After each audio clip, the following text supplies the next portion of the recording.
So that's your true objective. With our current arrangement, I don't believe I can offer an answer.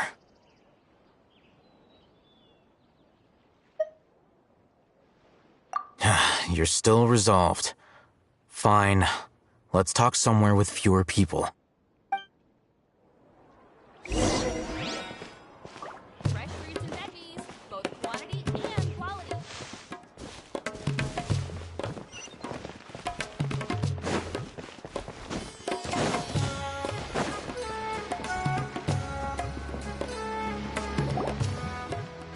Let's continue our conversation here. If you wish to learn more about the knowledge capsule that the Academia lost, then you must help me with something.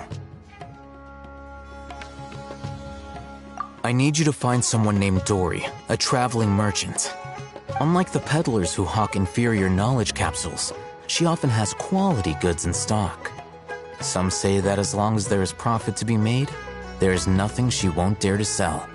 She's guarded against people from the Academia because most of her wares don't comply with Academia regulations. I think she blacklisted me. I met with her informant, but it soon became clear that they had no intention of letting me get any further. Become one of Dory's customers and earn her trust. This is my condition for further collaboration. Why do you want us to meet with her? Until you complete this task, you don't have question privileges. Fine. So how do we go about doing this? You two are outlanders who haven't been here for long, so Dory should view you as safe clients. I'll give you the informant's address and their contact password. Beyond the password, though, I have no way of knowing what other tricks she might have up her sleeve. You'll have to improvise. This is kind of nerve-wracking. The true challenge begins after you meet her. She has a keen nose for Mora and a shrewd eye for wares, and she only likes customers who she deems to have good taste. I'll prepare some funds for you. Buy her highest quality wares and earn her approval. What? We only just saw a knowledge capsule for the first time. We don't know how to tell which ones are good and which ones are bad. Is that something we can learn quickly? That's true. Have you two heard of elemental sight? Oh, that's a surprise. Guess I'll have to hold you in higher regard. Anyway, that ability should resolve your issue.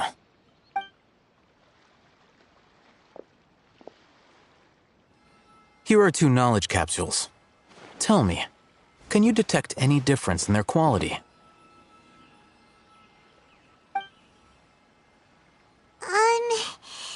They look the same to Paimon. Try inspecting them with elemental sight. How'd it go? Did you see anything? Rumor has it that higher quality knowledge capsules generally appear brighter when viewed through elemental sight. That's because knowledge originates from Irminsul, the root of Dendro power itself.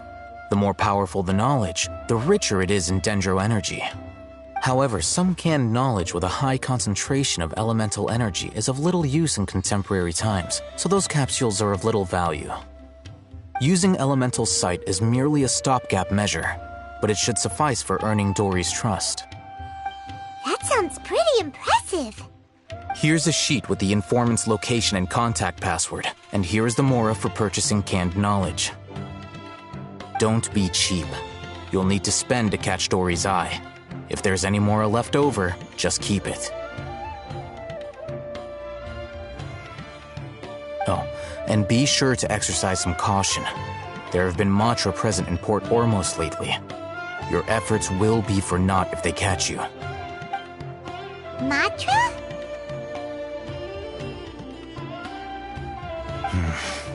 They belong to the Academia's regulatory body.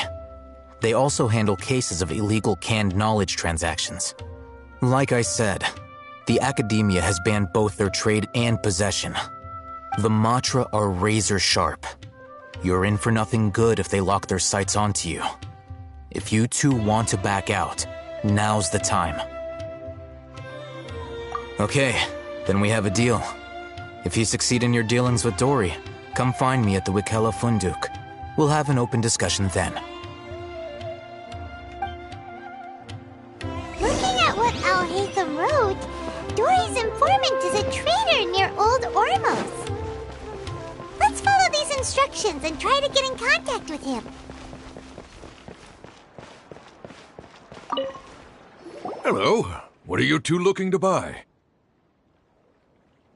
Wait, are you sure you're remembering that right? Paimon doesn't think it was that on the paper. What a unique palate. We have unripe hara fruits, but we usually keep them in the back. I'll have someone escort you. Following the paper got us past the first round. Ronak, these two want to buy unripe hara fruits. Show them to the warehouse. Got it. You two, please follow me. You two have a fascinating fashion sense. We haven't seen a customer wearing a Sumeru rose for quite some time. Hold on. Let me think. Sumeru rose means common merch. No, look again. We're obviously wearing mourning flowers. Ah, my mistake. I do apologize. Whew. That pop quiz sure was scary. The warehouse is up ahead. Please follow me.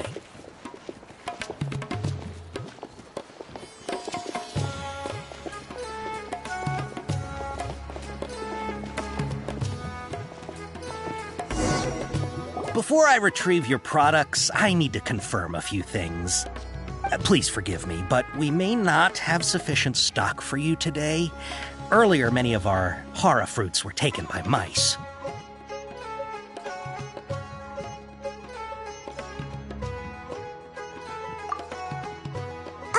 Hold on. That's not right. Taken by mice means they sold out. I'm sorry. But as things currently stand, we won't be able to fulfill your order. Why don't you two think things over? He's cautious of us. Let's take a closer look at the paper that Al-Haytham gave us.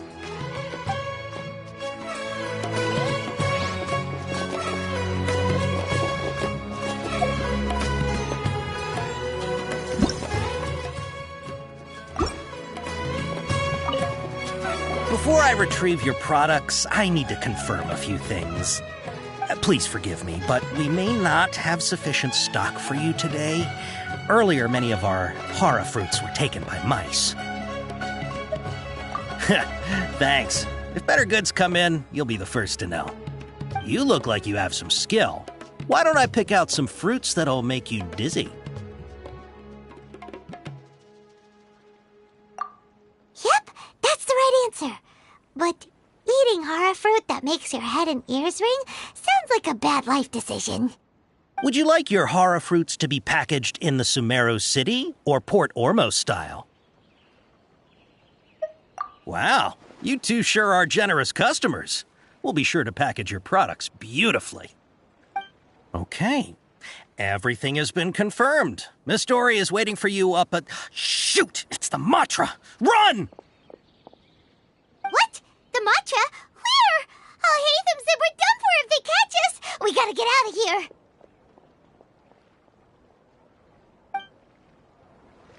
We don't know this area, so let's follow that informant.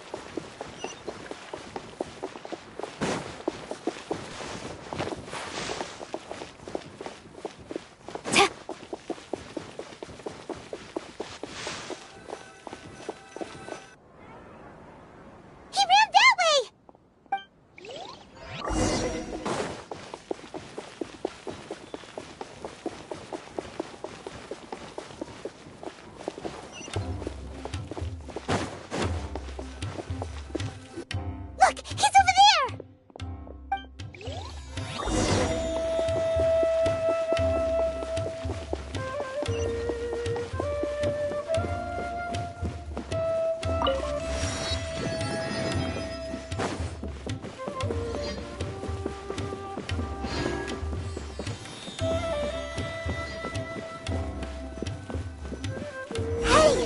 If you're hiding from the Rishbaland tiger, come this way! Another password! Huh? Oh, that... Here, over here. You can stop running now.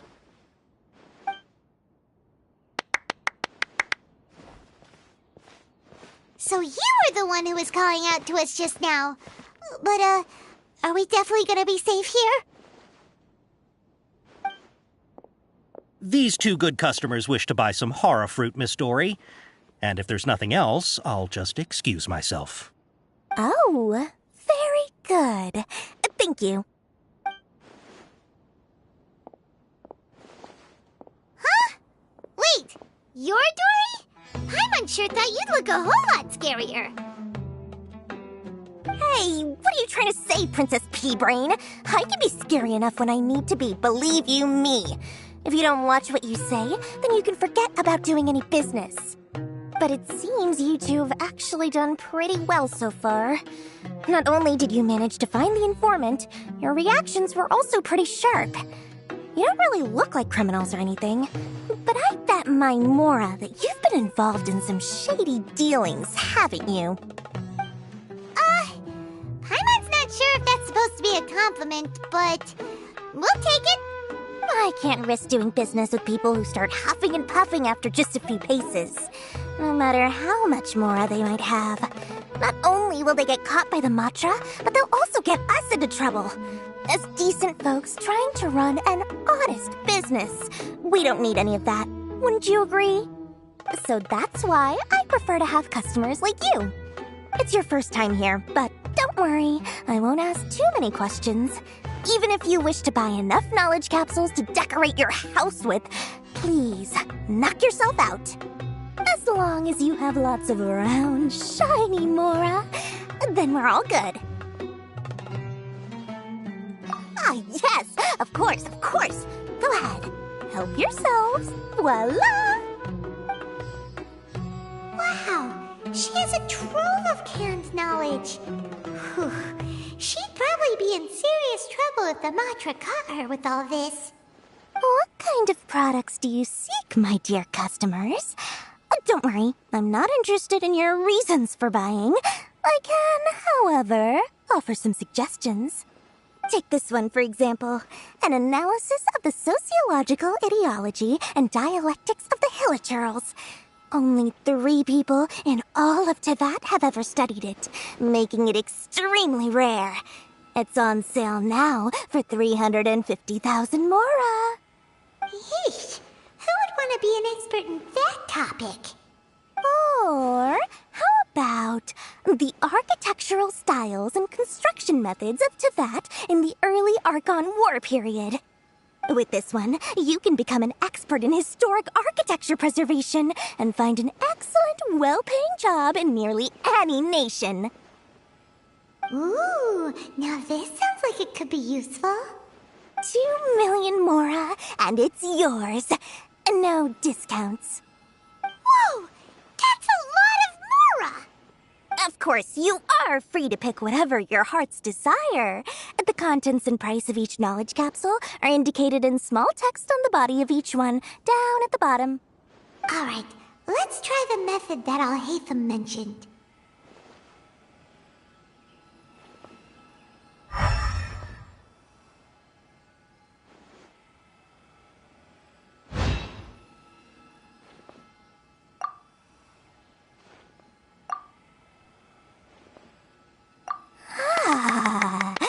You've really got a quality. We'll take these, please and thank you.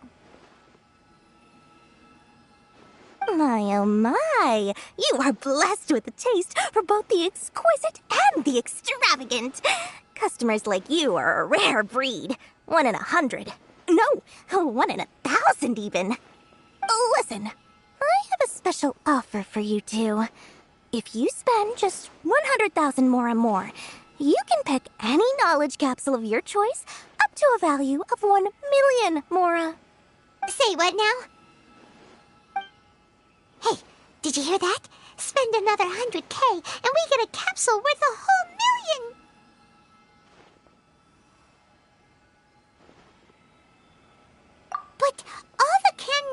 just bought is easily worth 500,000 mora. If we spend just a little more, we can get something worth 1,000,000 mora. Isn't that a fantastic deal? Think about it. We've gone to all this trouble to get this canned knowledge. And so far, everything we bought belongs to Alhaitham. Aren't you even the least bit curious about how this whole canned knowledge thing works? We're talking instant knowledge here. Don't you want to try it yourself?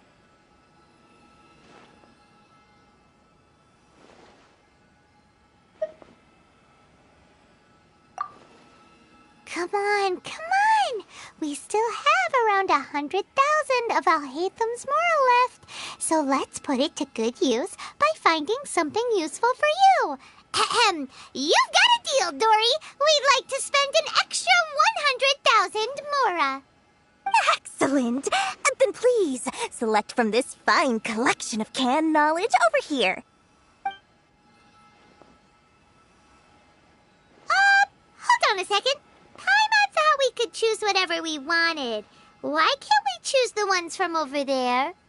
Oh, but my dear customer, the knowledge capsules over here are worth 1,000,000 mora each. I'm sure discerning customers like yourselves will be able to find something to your liking. Please, take your time. Uh-oh, Paimon has a bad feeling about this. Let's use Elemental Sight again to check these.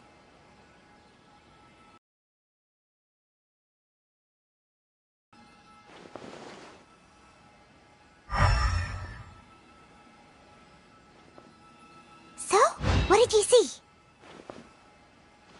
So, they're all worth about the same amount? Well, anyway, the mora's already been spent, so let's at least try to find something useful. Let Paimon take a look here. An introduction to traditional Sumeru brewing techniques, the art of growing spices, an overview of ancient runes. Oh, how about this one? Sword Fighting Techniques 8. Not sure we'd ever find volumes 1 through 7, but at least this knowledge should be useful, right? Let's go with this one.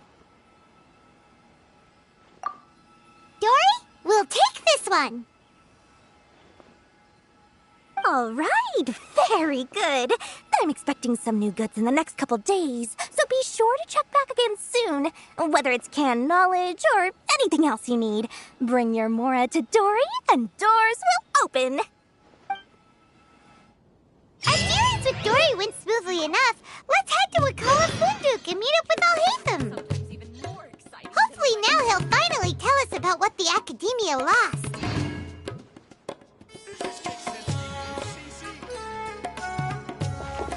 Trust me, I'll find you your perfect color.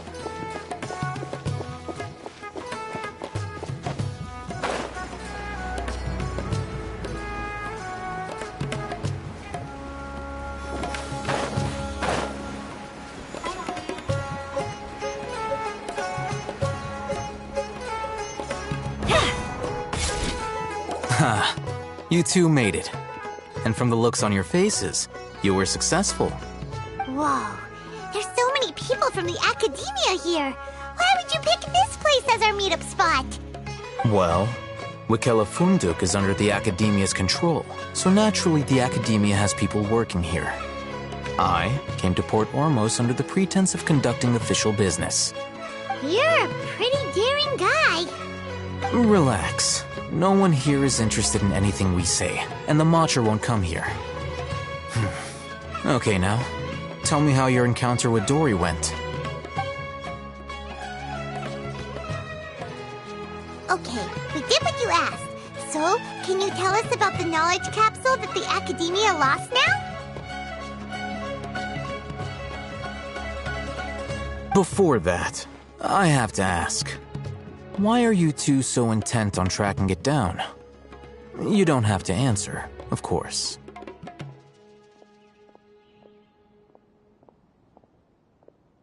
Yeah, he just wants to meet the God of Wisdom and ask her about something important. We've been in Sumeru for a while now, but we still haven't found a way. When we heard that the Academia had lost something that might be related to the gods, we came here in case it turned out to be our lucky break. In that case, you're on the right track. A short while ago, the Academia lost a knowledge capsule in the desert. It's supposedly a divine knowledge capsule. Use it, and you'll gain the wisdom of the gods. Wow, there's really such a thing as that? Hey, if we find it, do you think we could learn how to meet the Dendro Archon? Ooh, or how to find your sister? I highly doubt it has any mystical properties, but it does indeed exist. And it's right here, in Port Ormos. So, where exactly? That's what we need to find out next.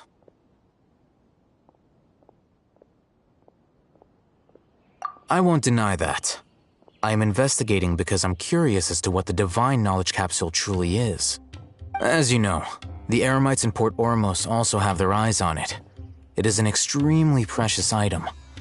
The knowledge contained within may bring great power or wealth to whoever has it in their possession. Several brigades have been vying for ownership of it as of late, but there is still no victor.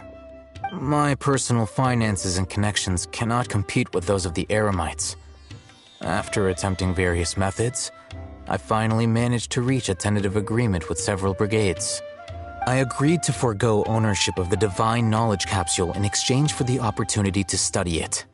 After all, there's no harm in understanding what it is. However, there are those who are less amenable to negotiation, such as those from Ain al-Ahmar. They adamantly believe that the divine knowledge capsule contains King Deshret's power, and that he will return to this world when they obtain it. They refuse to let anyone from the Academia tarnish their deity's soul. So you kept hounding them because they refused to cooperate with you? Yes. Ain al-Ahmar isn't exactly wealthy, but its members are determined to get that capsule by any means necessary. To that end, they've resorted to many methods more foul than fair in order to amass sufficient funds. So, I've been sabotaging their business to force them into negotiating with me. The divine knowledge capsule should be up for a secret auction within the next few days. Each brigade will place their own bid, and the prize will be covertly given to the winner. To ensure the capsule's security and to evade the Matra's notice, the winning brigade will not publicly disclose their victory. Unless I know whose hands the divine knowledge capsule ends up in, my agreements with them will fall through. Dory is the most reliable source of information, but that avenue was previously closed to me. With you on board now, the situation is different. In other words, you wanted us to befriend Dory so you could find out where the divine knowledge capsule is. Yes, you can say that. But this arrangement harms none of us. The day after tomorrow, go back to Dory and try to purchase information on the divine knowledge capsule's whereabouts. If she has no information, wait 2 days and approach her again. If I get the opportunity to study the divine knowledge capsule, I will relay my findings to you. Will that suffice as compensation?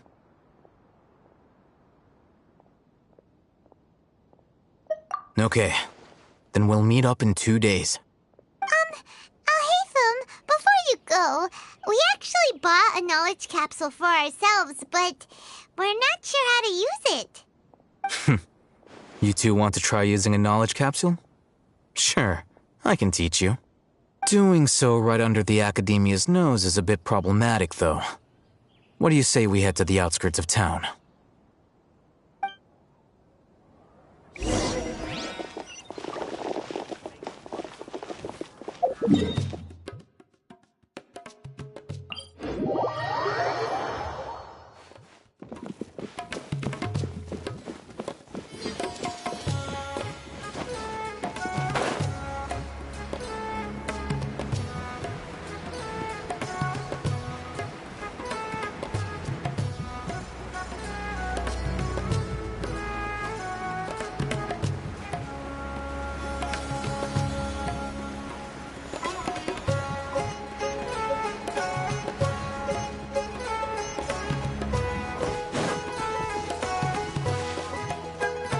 All right, this place works. Show me the capsule you purchased. Here. Sword Fighting Techniques 8. Huh. A combat class knowledge capsule. This class is something of a rare find these days, since most have been taken by the Eremites to augment their battle capabilities. Really? Ah, yeah, what a great buy! If you want to determine the efficacy of this capsule, I can evaluate your combat ability.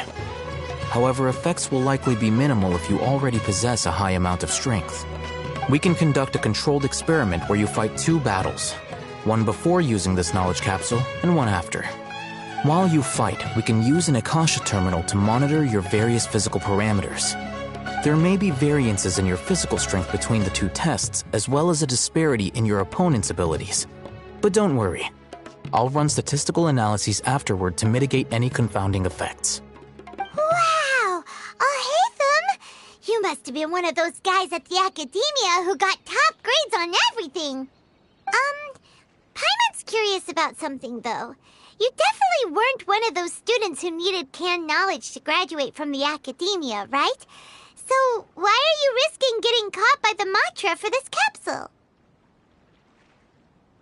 When you are unable to understand a researcher's actions, most cases can be attributed to curiosity. This is but one theory. Sounds like you're trying to avoid the question. All right, let's begin the test. Just fight as you normally do.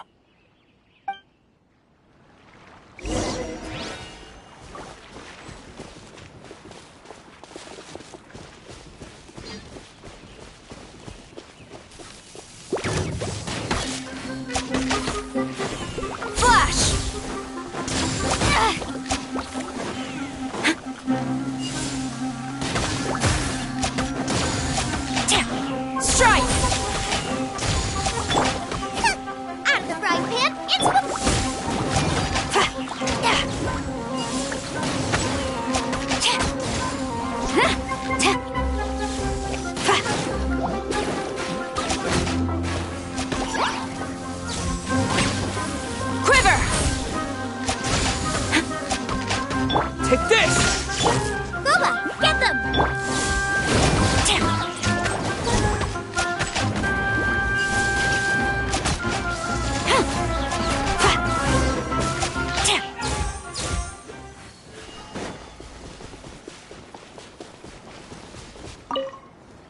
All right. I'll link your Akasha terminal to record data.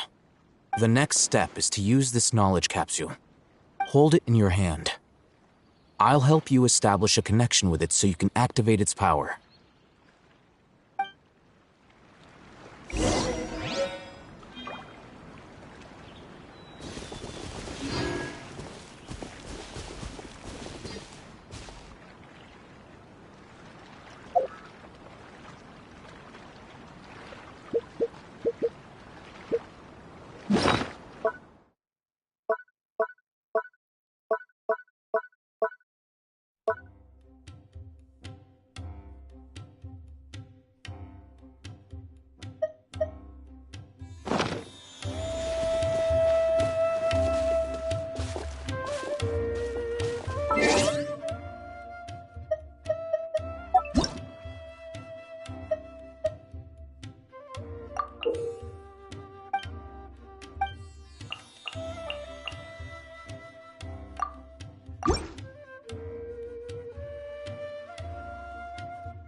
manifest eternity per the Almighty Shogun's will.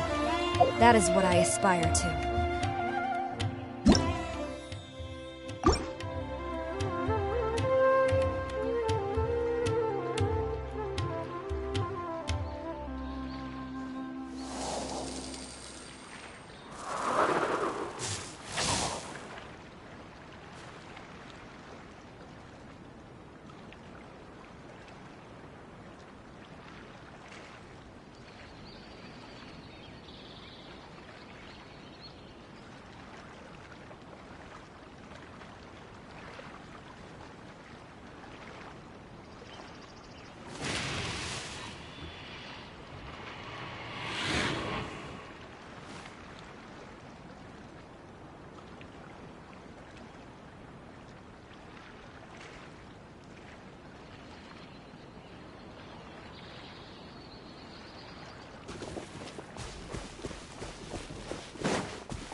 All right. I'll link your Akasha terminal to record data. The next step is to use this knowledge capsule. Hold it in your hand. I'll help you establish a connection with it so you can activate its power.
All right.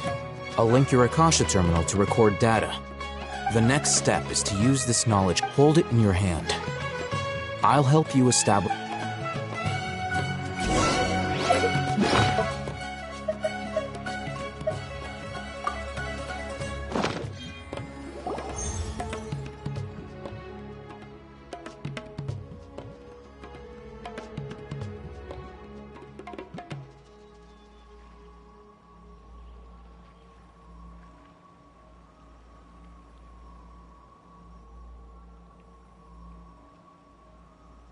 Hey, how are you feeling?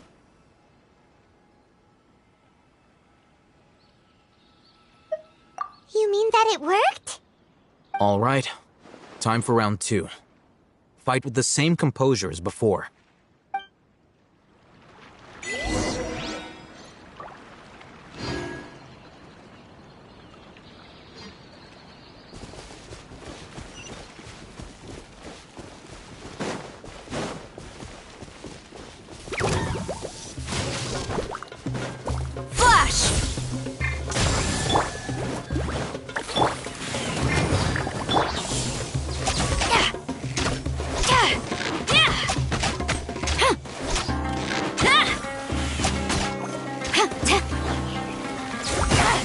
Gaining the upper hand!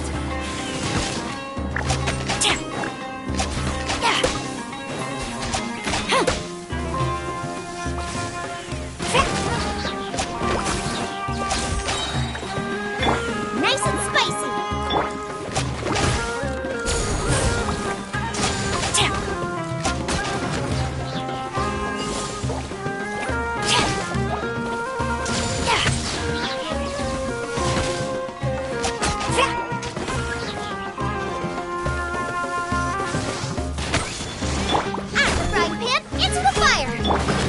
No turning back!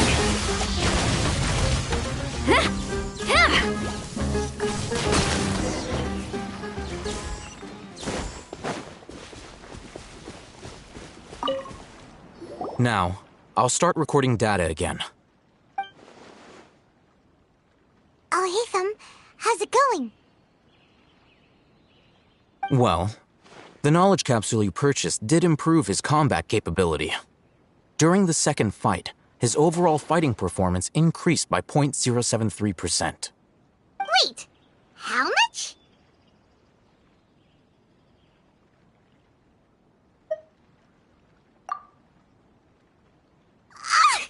Dory's such a jerk! She totally scammed us! 1 million mora? This thing isn't worth a tenth of that amount! Of course, this could be because he is so powerful that the capsule's contents were unable to produce a substantial increase. At the very least, this test allowed me to gain more insight into you two. Our deal seems increasingly worth my investment. I'm heading back to Akela Funduk. I await your response in 2 days' time. This is Mora for when you ask Dory for information. Pay her as much as she requests.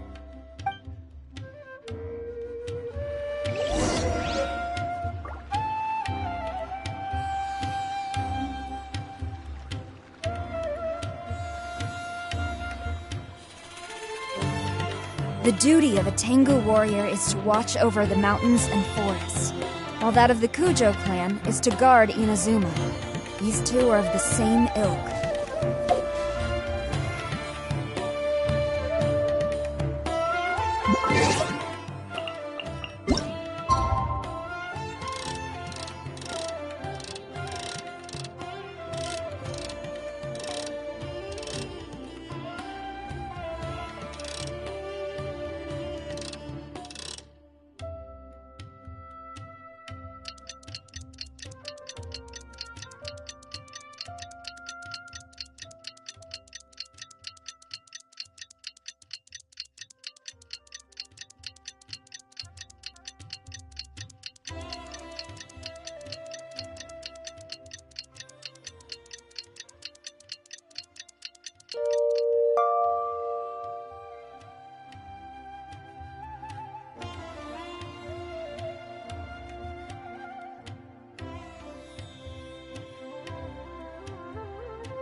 Let's see Dory today and ask her about where the Divine Knowledge Capsule is.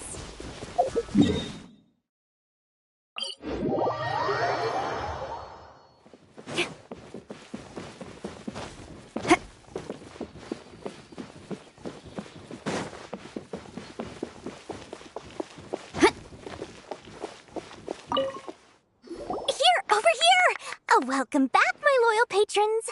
What can I do for you this time? You name it. Canned knowledge, supplies, or anything else you need. I'll find a way to get it. Where there's a waterfall of Mora, there's a way. Can you really get us anything we want? Anything at all? Aha. So it appears that canned knowledge alone is no longer sufficient for your opulent appetite. Then please oblige me. Tell me what you have in mind. Oh! I knew customers with pockets as deep as yours would undoubtedly crave something more profound than ordinary canned knowledge. But you know, that kind of information isn't going to be cheap. After all, I had to work really hard to weasel my way into the auction site.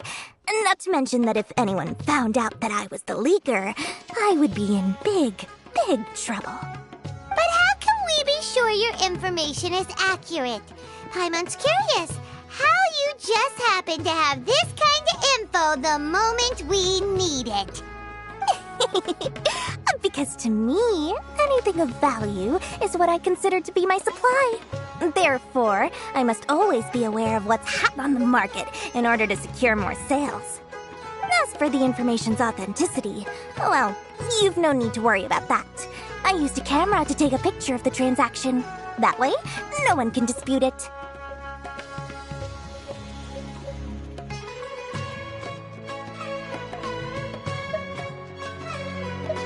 It's always a pleasure doing business with such sterling patrons. Now that you've paid in full, here's the scoop. The Divine Knowledge Capsule was purchased yesterday by a certain Misery, the leader of Ain el-Ahmar. Ain el-Ahmar? You mean the Eremites who worshipped King Deshret? Ah, so you're already familiar with them. The group has done everything in their power to obtain the Divine Knowledge Capsule. After all, they believe it contains the power of King Deshret. That Divine Knowledge Capsule is unlike any other canned knowledge I've seen before. It was glowing bright red. The capsule is clearly visible in the picture I took. You can look for yourself. Thanks for the info, Dory. Please, it's my pleasure. It's all thanks to discerning customers such as yourselves that my efforts yesterday were not in vain. Please, don't hesitate to contact me if you ever need anything else in the future. More effort, Dory, opens doors. Well, we figured out where the Divine Knowledge Capsule is. It turns out it ended up in the hands of Ain el-Ahmar. Let's head back and talk to Al-Haytham. True history is sometimes even more.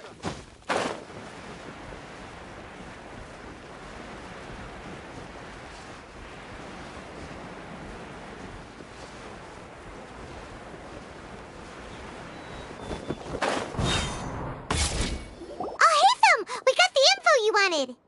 Really? All right. Let's hear it.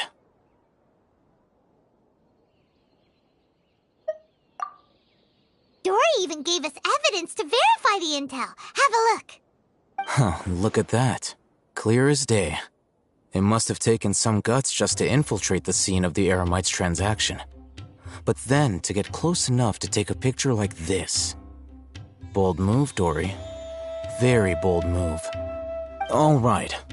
The person in this picture is indeed Misery, the leader of Ain el-Ahmar. And the glowing red capsule he's holding appears to be the Divine Knowledge Capsule. In which case, if we play our cards right, when we confront them next week, we should be able to force them to show their hand. At first, Paimon didn't get why you were provoking these Ain el-Ahmar guys. But now, it sort of makes sense. Everything's playing right into your hands. After we defeat them, we can finally have a serious talk with their boss and get them to lend us the Divine Knowledge Capsule. Thank you for your time and efforts. Take a few days off while I make some preparations. Let's meet up again on the afternoon of the arranged date, 3 o'clock sharp.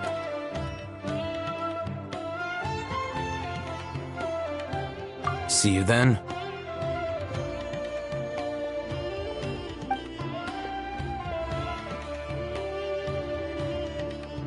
Al-Haytham sure is taking his time. Where could he be? Oh, there he is. Sorry to keep you waiting. Let's head to the pier in front of Pharos Lighthouse. Yep, let's go.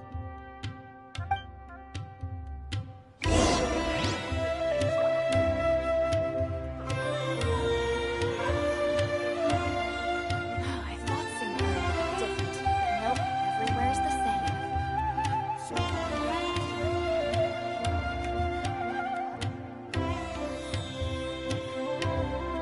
To strike your foe takes unity between mind, arrow, and bow.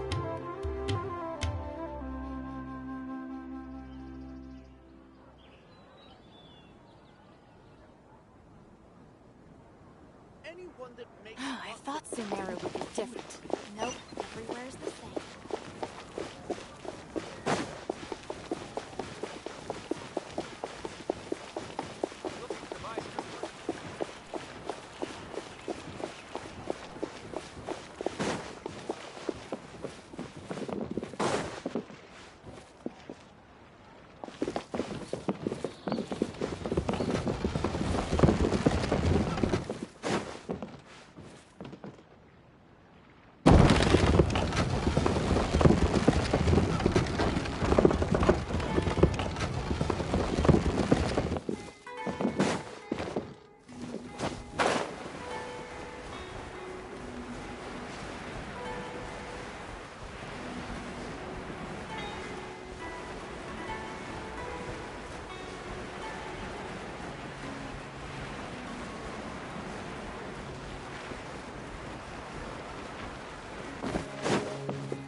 Hatham.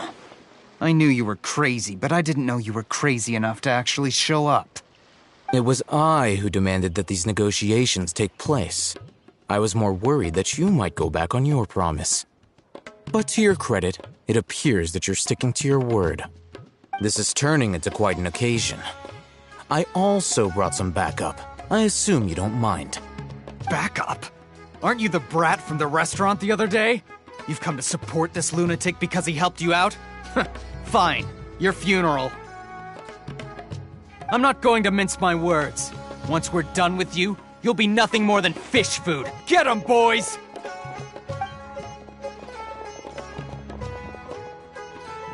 Uh-oh, here they come. Good luck, you two.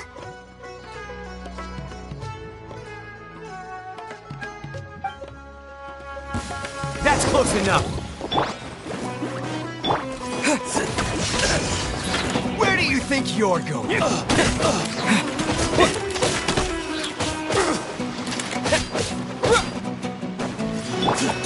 this!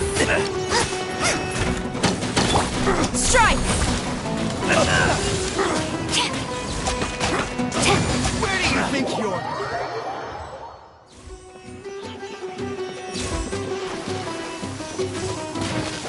Where do you think you're going? Nice and spicy. Quiver! Lightning flash!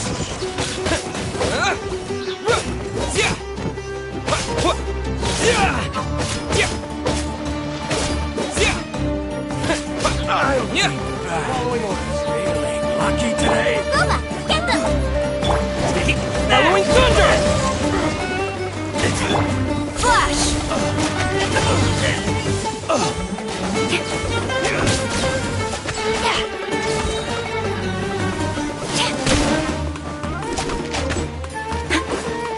Nice and spicy.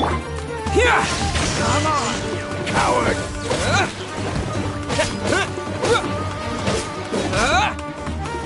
Try to keep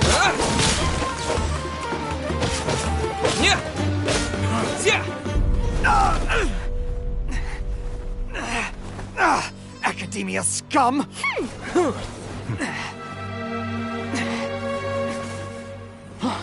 Boss! Finally!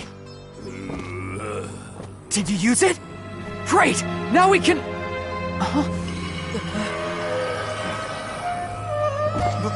Boss? Boss!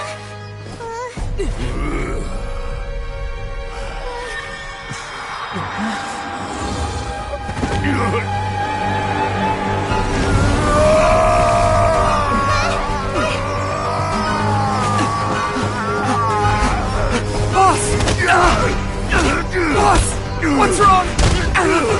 What happened to him? We have to cut his Akasha connection, now.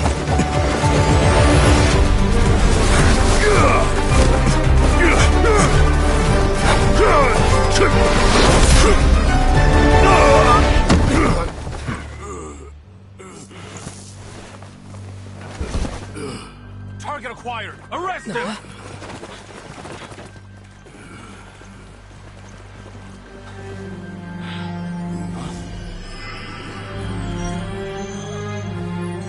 Do not impede our work. Is that understood, Al-Haytham? Of course. I was only trying to help. Take him away!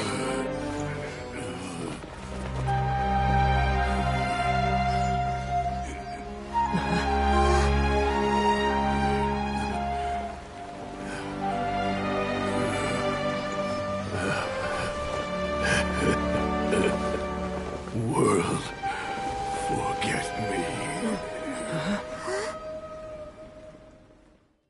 You want it? What in Tibet just happened? It's like that big guy suddenly lost his mind. It looks like he used the Divine Knowledge Capsule. You mean the Divine Knowledge Capsule did that to him? Oh, yeah.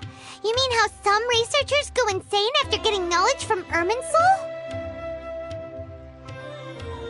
I've heard of numerous incidents of researchers in Satyavada life going insane. The state that man is now in suggests that this is a similar situation. This divine knowledge capsule does appear to be linked to the gods, but beyond that, it doesn't seem anything like the rumors suggest. Possessing it doesn't grant you divine wisdom or power. Did you hear what he said? World, forget me. What could that possibly mean?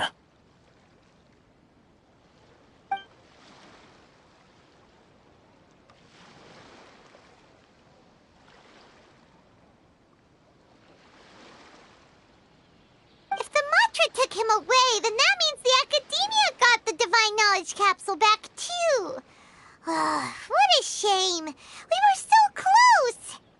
Still, Paimon didn't expect the divine knowledge capsule would be so dangerous. Imagine if we tried to open it. Oh, who knows what would have happened to us?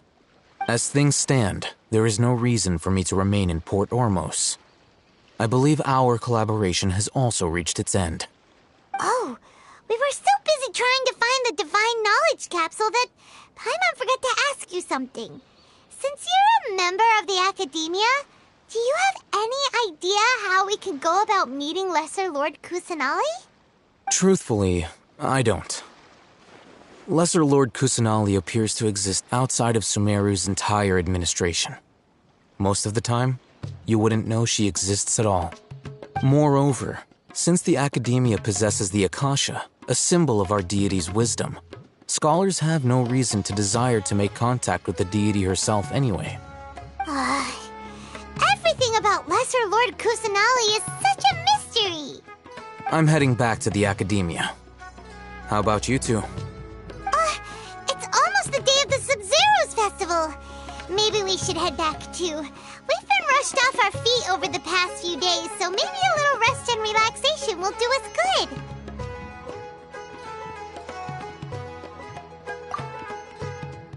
Then we'll part ways here, Alhaitham, until we meet again.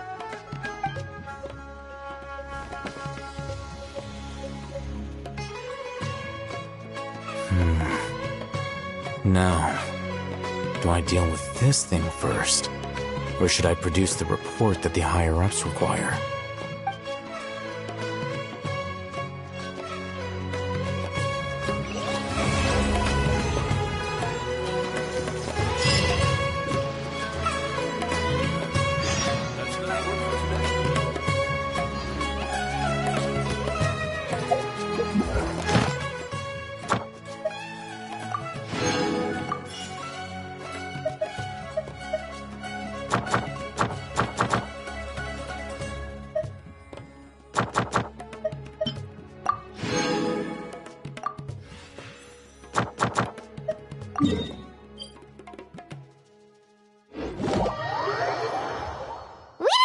The Sub-Zero's festival, right? Let's hurry!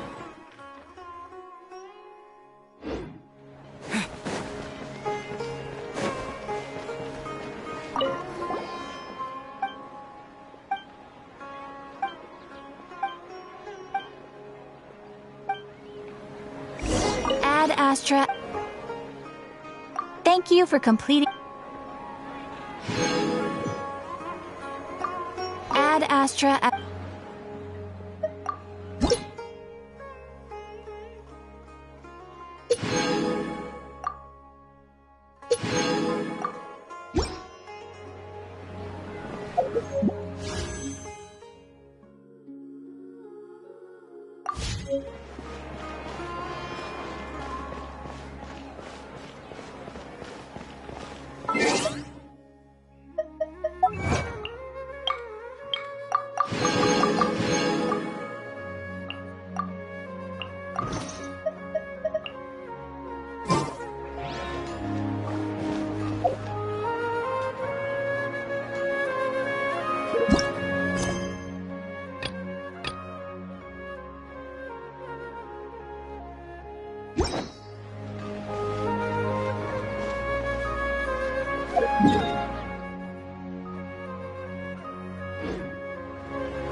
Is this an answer from this world?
Just as promised, Traveler and Paimon.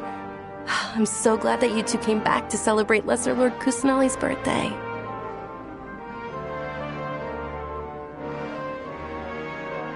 Indeed. The festival's tomorrow. We've been preparing for so long that I can't help but feel a little nervous. There's no need to be nervous. Paimon's sure that Lesser Lord Kusanali will feel everyone's gratitude. Thanks, Paimon. I hope that everyone who comes to the festival will also have a good time. Speaking of which, did you manage to make your way to Port Ormos? Discover anything over there?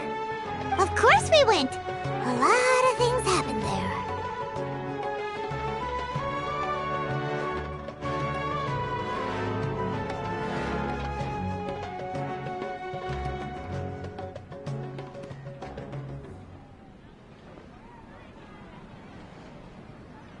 I see. Sounds like you two had another exciting adventure. If there is another chance, I would love to join. My lady, if you went to Port Ormos in your current state, we'd both be in for a lifetime of trouble. Dia! You were eavesdropping! It's called covert protection. Keeping an ear out for what's going on around my employer is part of the job. It's all right, Dia. I merely said I would like to go. I know better than to think my body could handle it. The festival's tomorrow. I've been doing nothing but causing trouble for you. So, Dia, please take some time to relax. I'll be fine.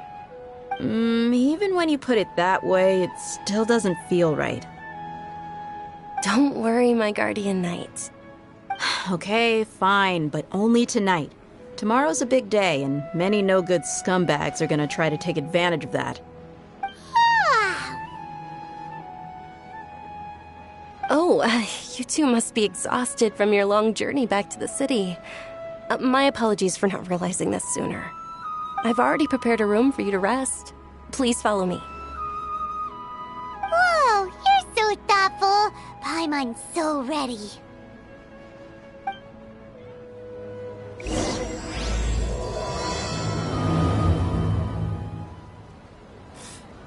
What's so great about Snezhnayan toys anyway?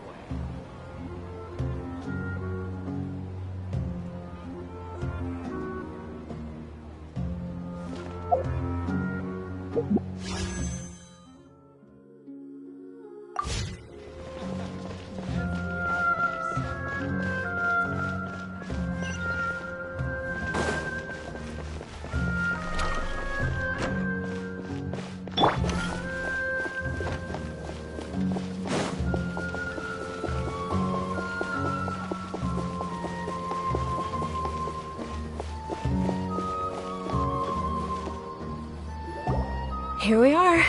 It's also fairly close to where I've been staying. It looks really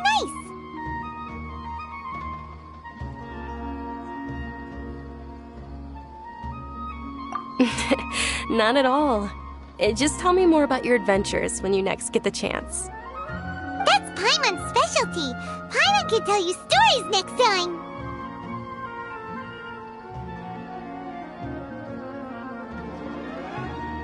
Oh, if you don't mind, how about we all walk around together tomorrow? All of my friends will be working the festival, and Dia's still insisting on her covert protection. Yeah, it'll be pretty hard to relax and enjoy the festival if Dia's constantly hovering over you, right?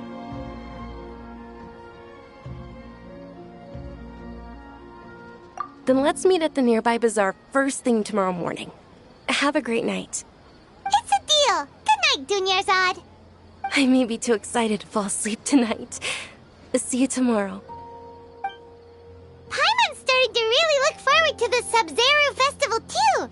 Will there be lots of yummy food? Oh, no. Thinking about food is just gonna keep Paimon up all night. The earlier we sleep, the better. Let's go inside, traveler.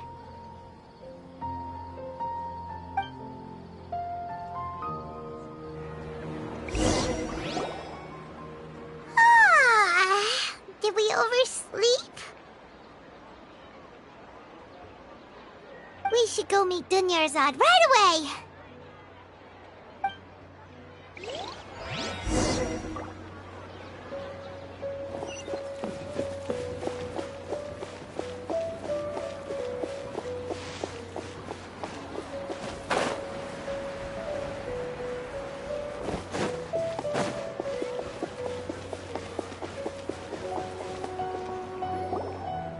Traveler, Paimon, I've been waiting for you two. Good morning, Dunyarzad. We must have overslept a little bit. Not at all. I arrived early. Today is finally here. I must cherish every moment as if it were gold. You've worked so hard for this day. You gotta enjoy it to the fullest. You know it. It's just that, as expected, I had some trouble falling asleep last night. I'm hoping my body won't be too much of an issue today. Well, shall we? Let's start with the stalls over there. Many vendors came out of the blue to support the event, and they insisted on covering costs themselves. Let's go give them some business. They paid for everything out of pocket? Oh, sounds like they're not in this just for the Mora. They all said that contributing to a lively festival atmosphere is more important than money. Especially since we don't often get to celebrate Lesser Lord Kusanali's birthday. Ooh, they're selling food over that way! Let's go take a look!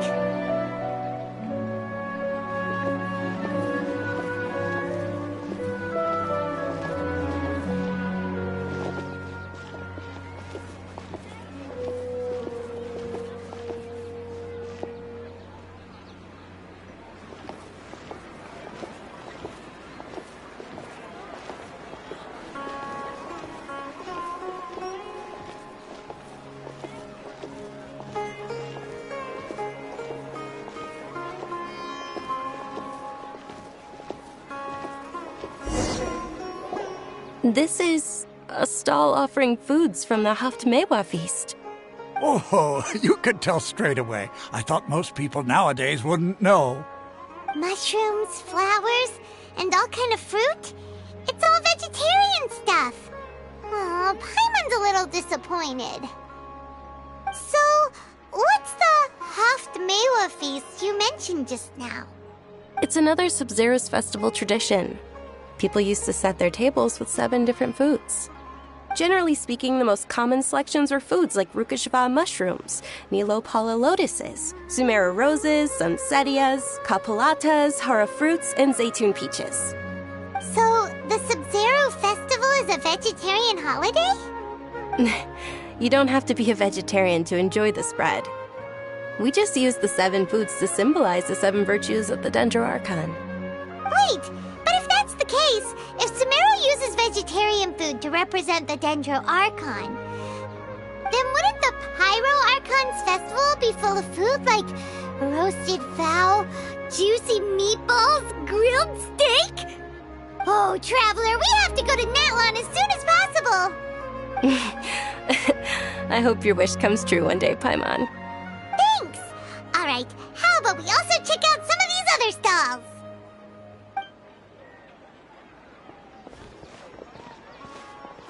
Dear customers, would you like to try your hand at alchemical divination?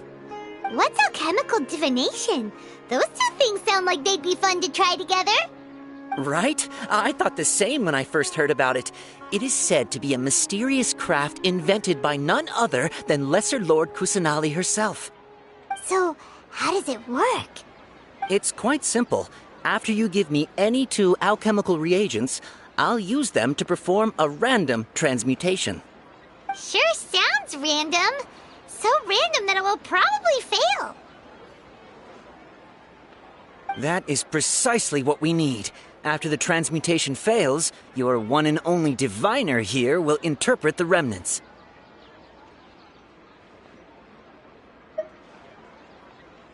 Well, according to Lesser Lord Kusanali, everything is interconnected, and all that occurs can be traced back to fate. You could say this is a pearl of old wisdom. Why does everything sound so much more credible when Dunyarzad says it?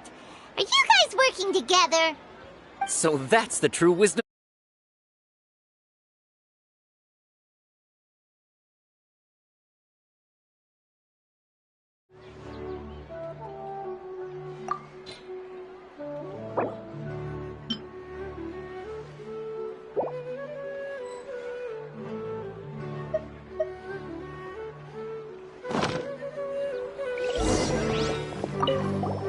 So how about it? Want to give it a try?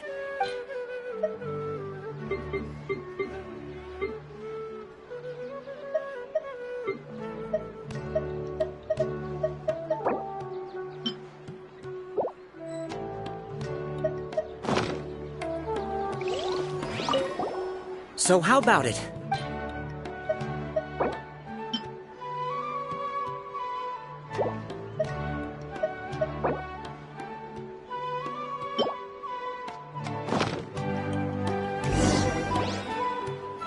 Okay, one moment. It's the moon. Paimon wants to take a look too! Is it? It looks more like a pie that Paimon bit into. Generally speaking, the moon signifies... It means... Wait a moment. Is he really looking it up in a book? Oh, I remember now. It means illusions and lies. Illusions and lies? That sounds rather ominous. Yes, but this book says that if you trust your intuition and overcome your fears, the sun will surely rise. He's not even trying to hide his book anymore. Naturally, fate will only ever show you the beginning of a journey. It is up to you to forge your own ending. Oh, thank you so much. I'll keep that in mind. Oh, it's nothing. I'm just learning as I go. Guess that was still pretty interesting. Okay, on to the next stall. They say the Sub-Zerus festival was very lively a long, long time ago. Large flower carriages used to parade through the city. As they headed towards Port Ormos, people would throw flowers, candy, and liquor all along the way. Dunyarzad's eyes are sparkling right now. I wish I could have seen that spectacle. But if you ask me, I'm sure Nilu's Dance of Sub-Zerus will be just as impressive.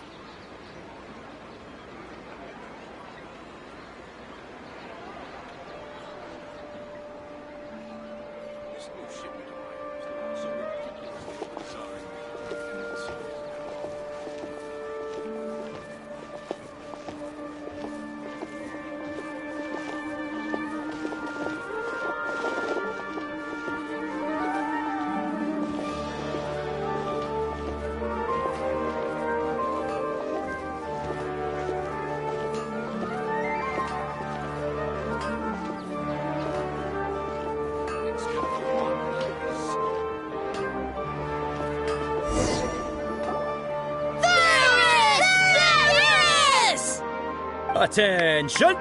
Soldiers, fall into formation if you want any Yalda candies.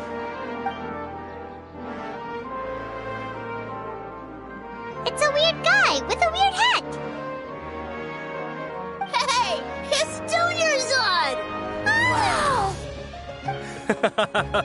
Miss Dunyarzad, the children love you even more than the Yalda candies. In the few short days it took to prepare for the Sub-Zerus festival, the children have all grown very fond of you. The Hallowed Knight of Flowers. It's an honor that you know my name. Attention! In the name of Ferris, the Knight of Flowers, I commend you on your contributions to the glorious Sub-Zerus festival. All right, little soldiers. Take your Yalda candies and don't forget your loyalty to Lesser Lord Kusanali. Dismissed! Yes, Knight Ferris! Just what is going on here? Ferris, the Knight of Flowers, is another Sub-Zerus festival icon, and one immensely popular with children. In the past, the actor portraying Ferris would also sit on a flower carriage.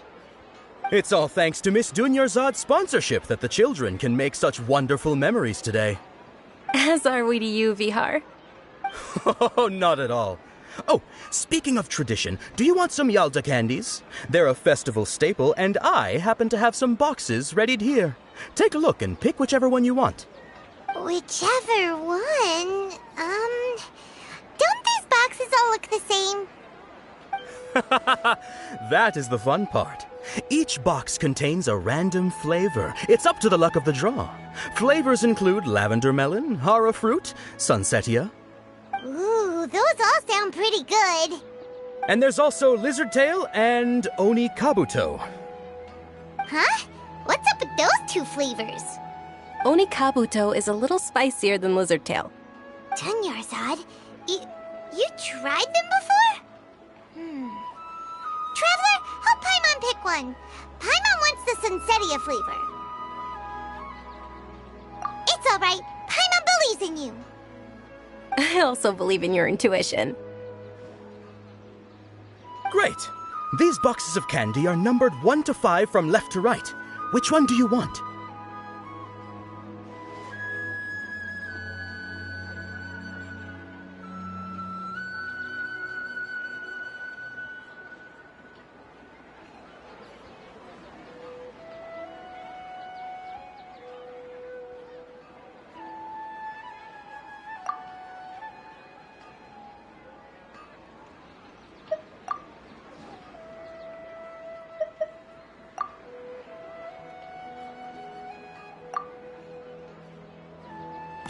Attention!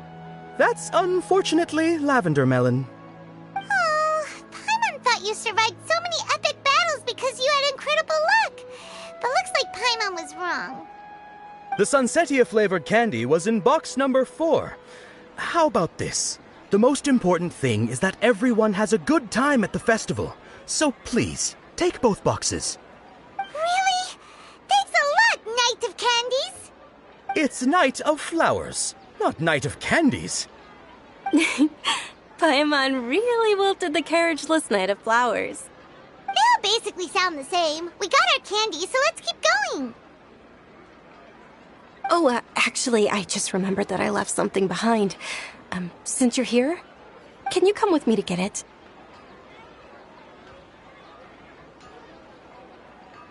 Dunyarzad, you probably forgot because you're so excited about the Sub-Zero's festival. How embarrassing.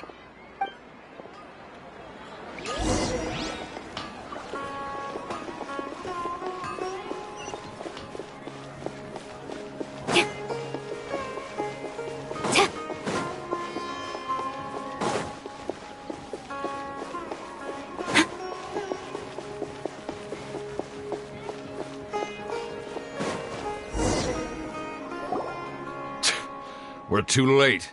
Who knew the little lady was such an early riser? I know, right? Hey, wait a minute. Boss, isn't that her? Oh, that most certainly is. We're in luck. She's walking right into our clutches. Those Eremites don't look like they're up to any good. Who are you? I don't believe the Homayanis hired you. That's right. We haven't received any of their mora, but I wonder how much the Homayanis would shell out to get you back. They're a gang of kidnappers! Traveler, hurry and protect Dunyarzad! Hey, did you scumbags even consider that the Homayanis might have hired a merc that outclasses you? You're Dia! Dia the Flame Mane! No wonder we mercs haven't heard anything about you for so long. You sold your unruly mane to the highest bidder. Don't speak so disrespectfully. My family started working with her as gratitude for her past kindness to us. Don't worry about it, my lady. Just some friendly banter between mercs. One punch and those rabid dogs will expose themselves for what they really are. Aren't your claws all dull by now? Don't get too cocky!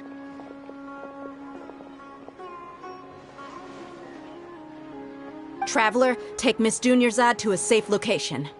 No! We're gonna stay and help! There's too many of them!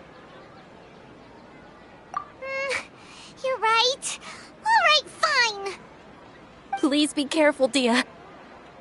Don't waste your time worrying about me. This is my job. Look out for yourself. After I've wiped the floor with them, I'll go find you all.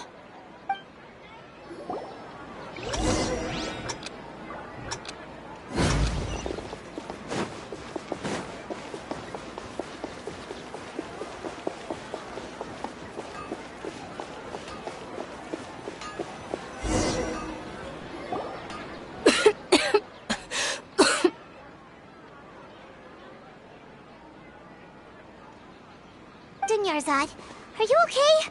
You look a little pale. Are you in shock? I'm fine.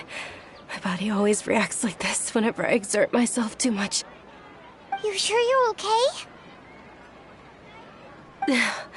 I'll be fine after some rest. I'm more worried about Dia. After all, none of this would have happened if I hadn't insisted on coming out today. Yeah, don't worry.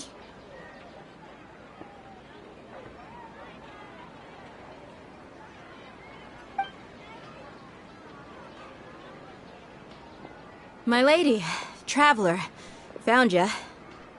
Dia! You took care of them so fast! Any more of them? Or rather, did anyone follow you?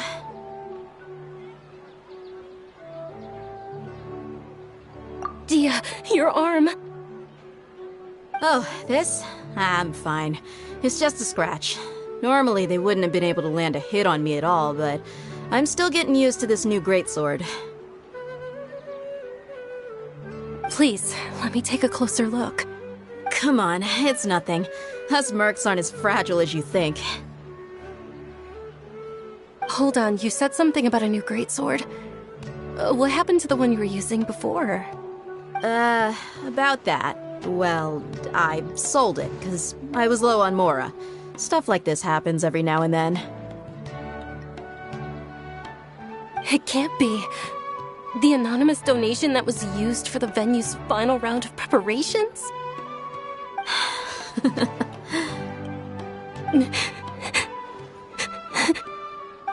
Hey, Miss Dunyarzad, I wasn't trying to make you cry.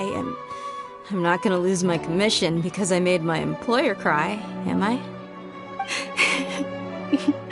Okay, making your employer cry won't affect your commission, but selling your weapon without permission and getting hurt? I'll have to reevaluate your performance. You're so unreasonable, my lady. Thank you very much, Dia. Don't be like that. I get embarrassed really easily.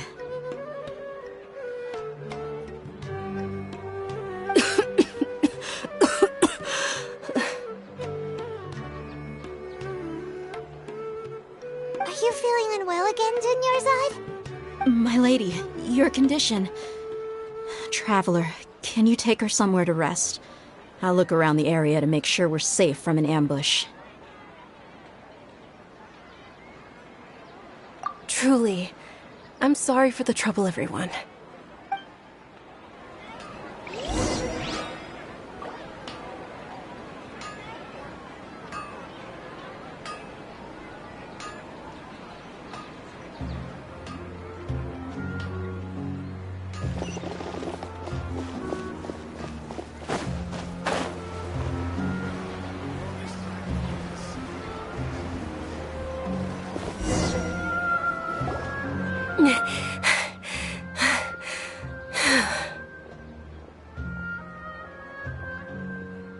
Are you feeling better, Dunyarzad?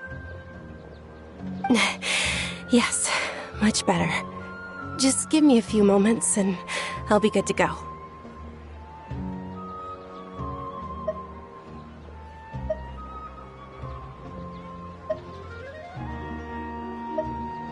I didn't realize you were concerned about it. I guess I shouldn't continue to keep it a secret. I was actually born with Elazar. He's terminal now. Can't believe it's Elazar!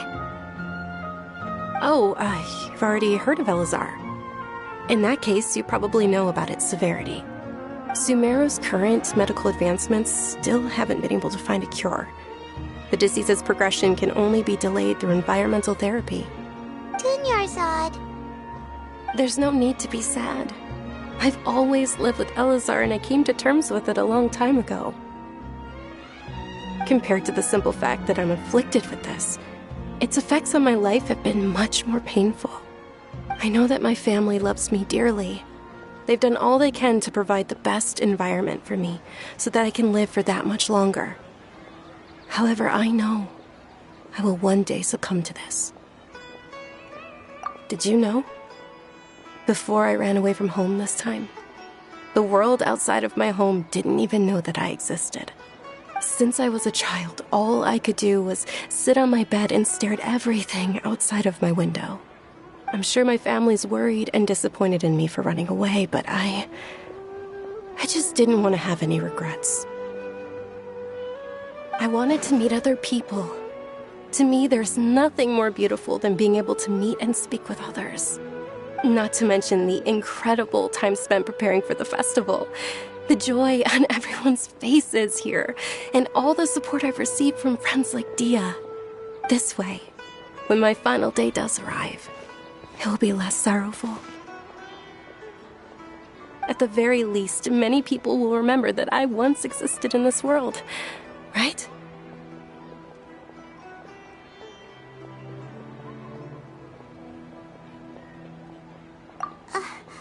As long as you don't forget Paimon. Paimon also won't forget about you. No, even if you forget Paimon, Paimon will still remember you. Thank you two so much. I apologize for the depressing conversation. This is out of character for me. To be honest, Lesser Lord Kusanali gave me the courage to do all of this. If it weren't for her encouragement, I wouldn't have taken that first step.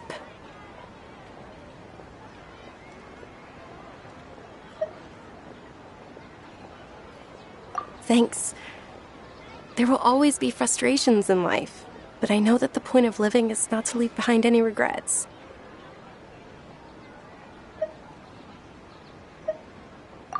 Oh, right. Isn't it almost time? Huh? Almost time for what?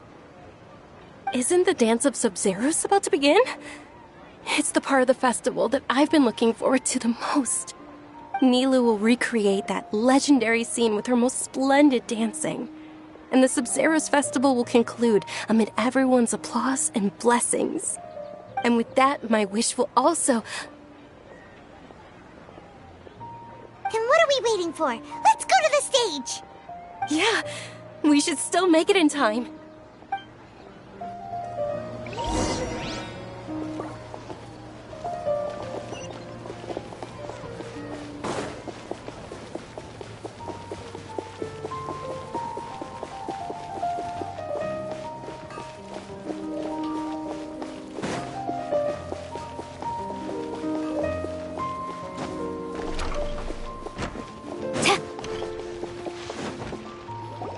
Were you not aware that the law prohibits this type of performance from taking place without prior permission? Over there! Someone's yelling at Nilu! I think I just saw the Academia's Grand Sage. Why is he here in person? But the Dance of Sub-Zeros is one of the key parts of the Sub-Zeros festival. If we can't perform it... The Sub-Zeros Festival. The law also prohibits the private hosting of large-scale religious festivals. Only the Academia can host such an event. If you continue to resist, we will have to order an investigation into every single event organizer. The Grand Sage has already granted you much leniency. I advise that you exercise tact. How did things turn out like this? The Academia was originally responsible for the Sub-Zeros festival, but they failed this responsibility for many years. I need to speak with them.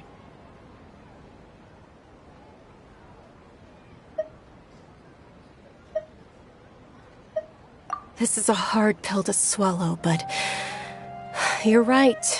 Things would only get worse. Art, dance. Aren't you ashamed of pursuing such frivolous and meaningless activities in this land of knowledge and reason?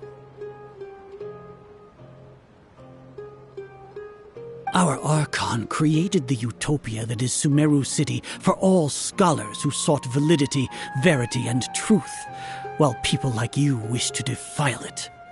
No. I believe that our Archon never rejected the arts. Even the goddess of flowers dedicated a dance to her.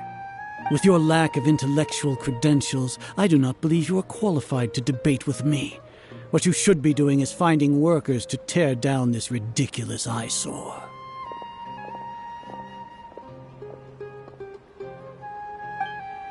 When we return, have the scribe draft an ordinance before the next Nyargarbaha Day that prohibits public art performances. We will announce it to the public later via the Akasha. Understood. I will inform him when I return.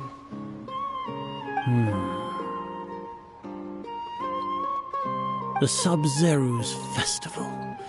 Go celebrate the birth of that god to your heart's content. Nilu, are you okay? Oh, Dunyarzad. You all saw that just now? The Grand Sage ordered us to stop the performance. Yeah. Let's go somewhere the Academia can't find us and perform there. But how do we let everyone know? And what about the atmosphere on the stage? Or we could get people to block them off so they can't interrupt the performance. No. They just threatened to investigate the organizers. If we were caught... Nilu, it's all right. Don't worry about it. But you've been looking forward to the Dance of Sub-Zeros so much. And I know how important this festival is to you. I don't want you to have any regrets. It's okay.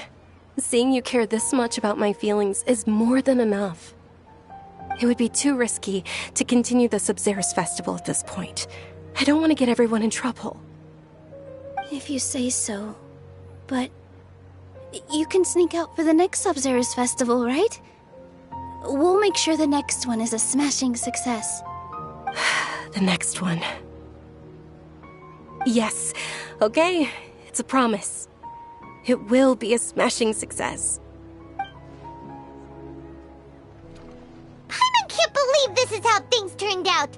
Those heartless geezers.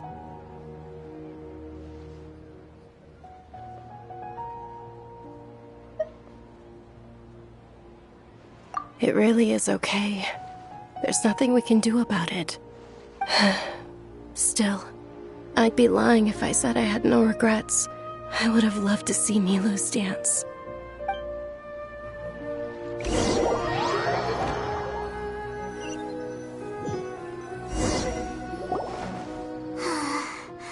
Charizard promised to make the next Sub-Zero's festival a success, but Dunyarzad is running out of time.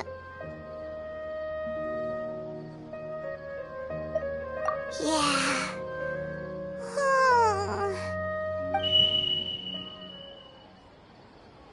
All connections have been secured to construct the most stable framework possible.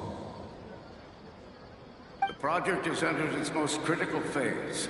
Power has begun to flow from...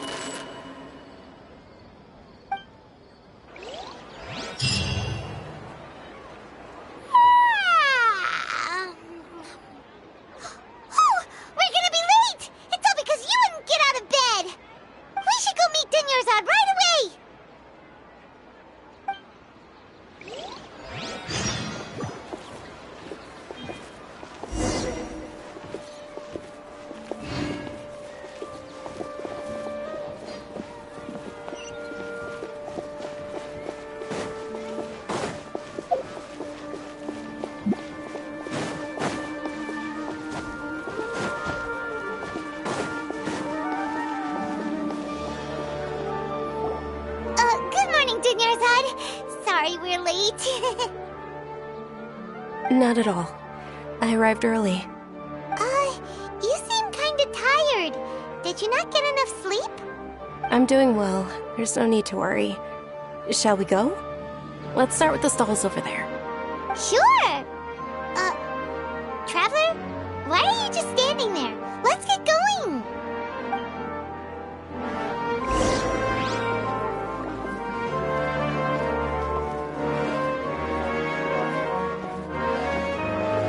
Ooh, they're selling food over that way! Let's go take a look!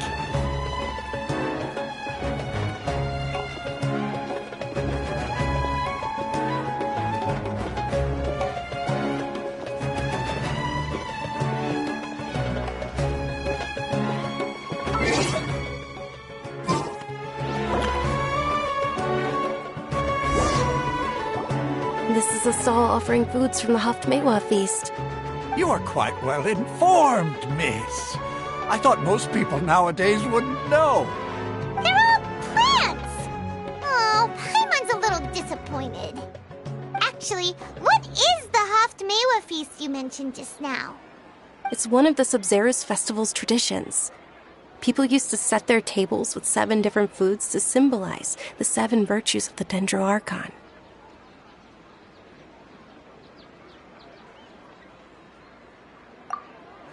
Appear to be in the form of the moon. Really? Paimon thought it looked like some kind of food. The moon signifies...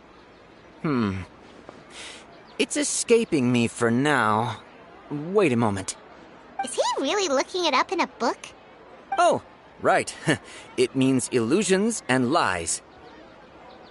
But if you trust your intuition and overcome your fears, the sun will surely rise.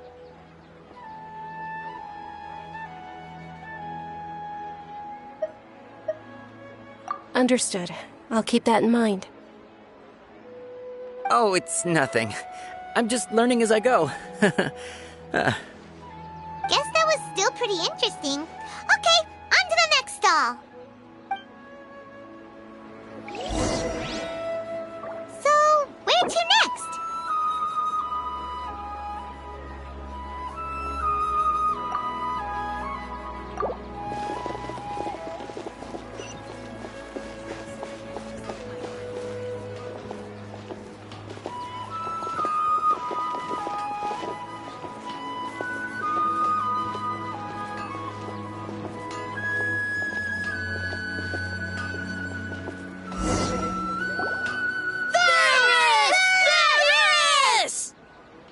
right, soldiers. Now that you have your Yalda candies, don't forget your loyalty to Lesser Lord Kusanali. Dismissed! Yes, Knight Ferris! What's going on? Is this a play? Ferris, the Knight of Flowers, is another Sabzeruz festival icon and one immensely popular with children. It's all thanks to Miss Dunyarzad's sponsorship that the children can meet the Knight of Flowers. Oh, do you want some Yalda candies? I happen to have some boxes readied here. Take a look and pick whichever one you want. What's to pick? Don't these boxes all look the same? It's not that simple. Each box contains a random flavor. It's up to the luck of the draw.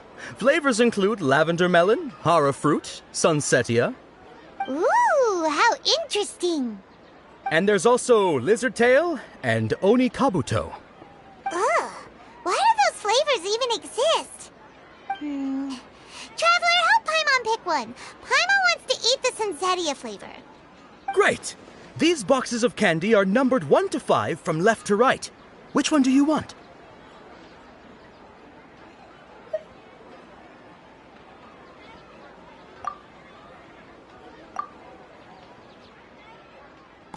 Ah, excellently chosen. Number 4 is indeed Sunsetia.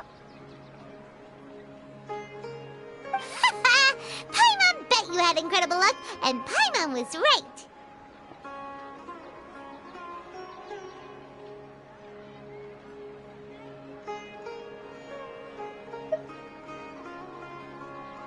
Huh? Are you saying that you instinctively chose the right box? But now that you mention it, Paimon also had the feeling you'd choose the right one. Is that kinda like what you felt?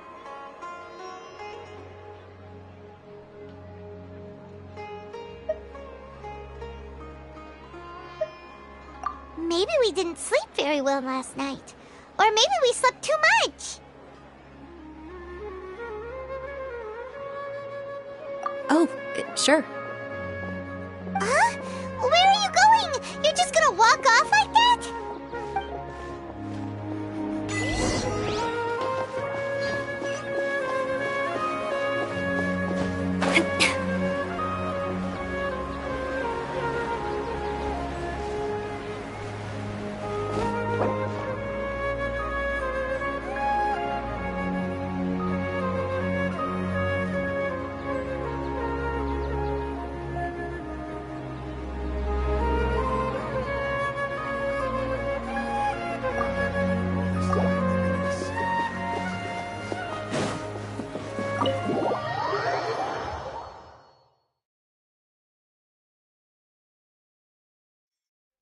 A feeling of deja vu?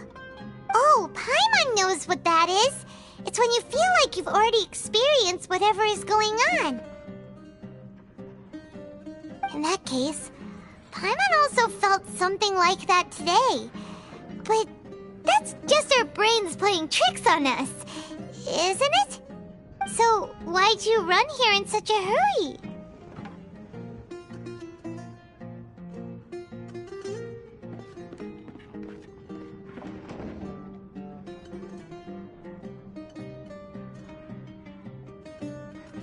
So that's it! You're intentionally doing things you usually wouldn't and seeing if you still get that same feeling of deja vu. Welcome, you two. Are you here for lunch? What would you like to eat?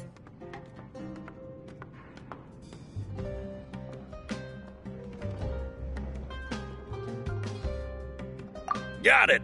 You don't look like you're from these parts, but I gotta say, you've got good taste. I'll give this order to the kitchen. Charcoal-baked Angelina cake? Isn't it that burned thing that didn't look tasty at all? Oh, Paimon understands what you're trying to do now. You'd never normally order something like this.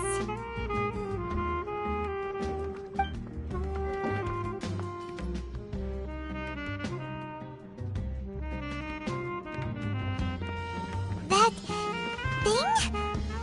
Are you really gonna eat it?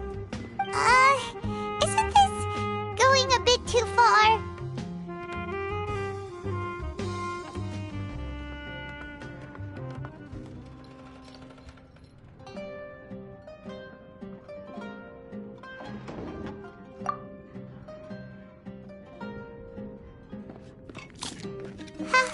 How was it? The look on your face is telling Paimon that it tasted awful.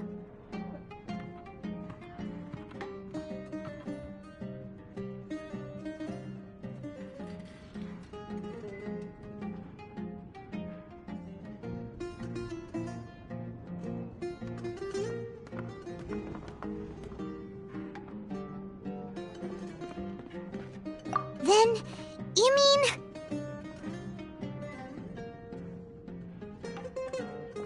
That's impossible! We were just talking about how gross it looked! So, would this be a case of taste bud deja vu?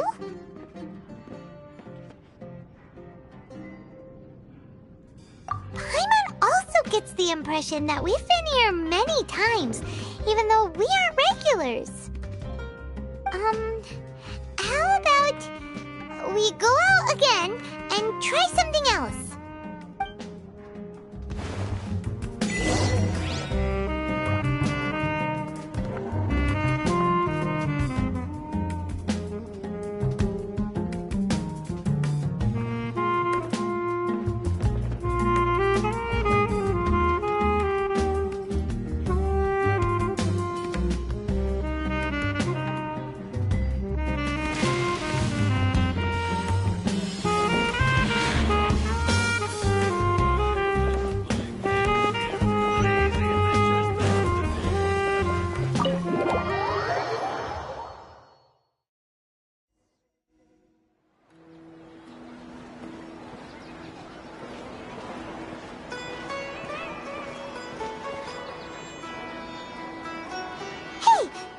Is sitting by yourself on that bench over there.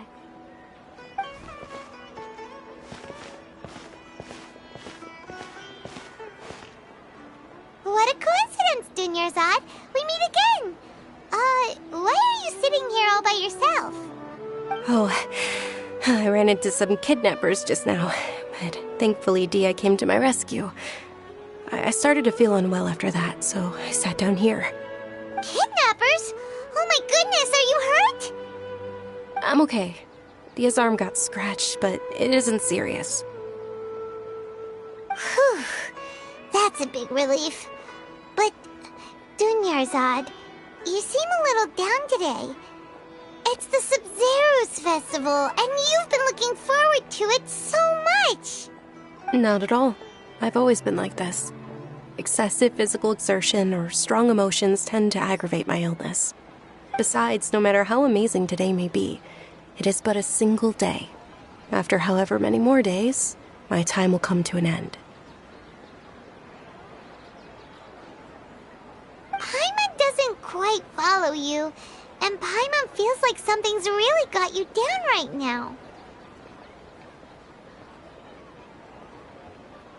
It really is fine. I don't mind.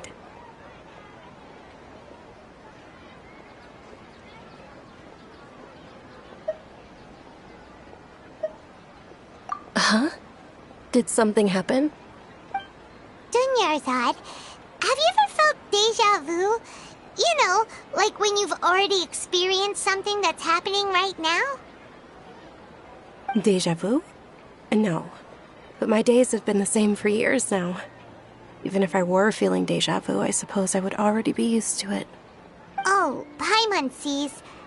Then, is it only the two of us? It's almost time. Huh? Time for what? Nilou's Dance of Sub-Zeros is about to begin. Let's go.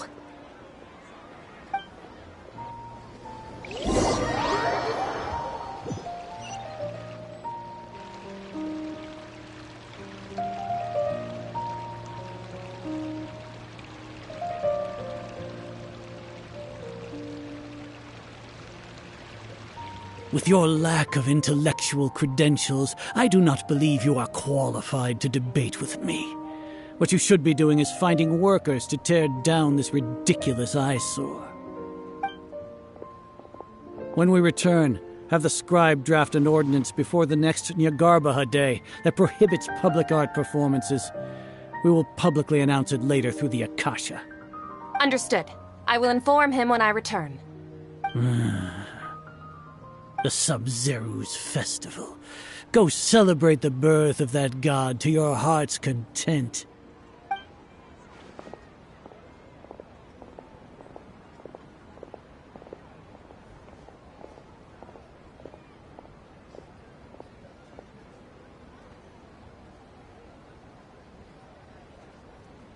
Nilu, are you okay?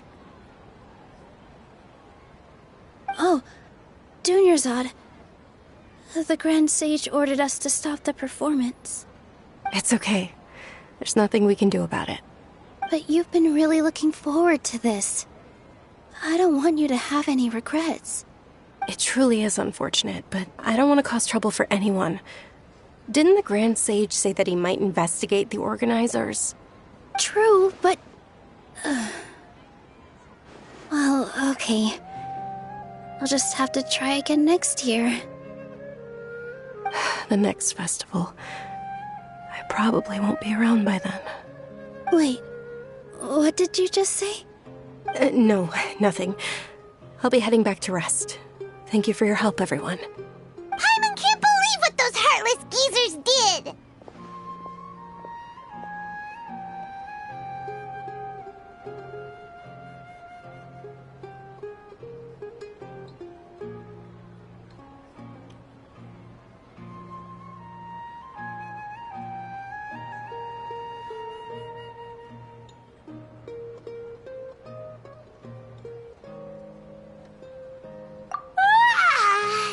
Did Dunyarzad already go back? We should also return and get some sleep.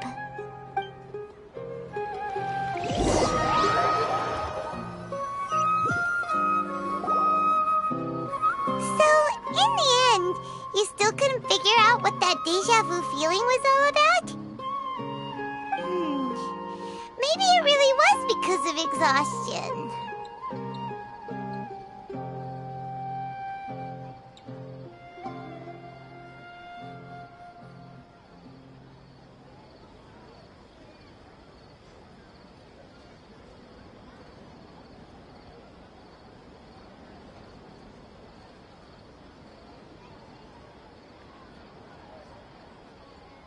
Same here.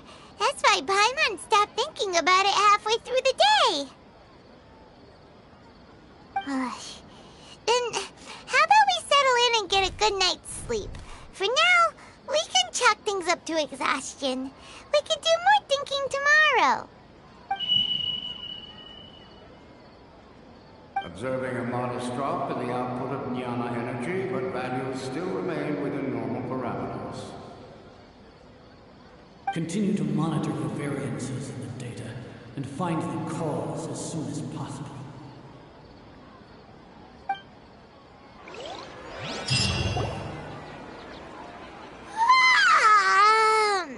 Why does Paimon feel so tired after so much sleep?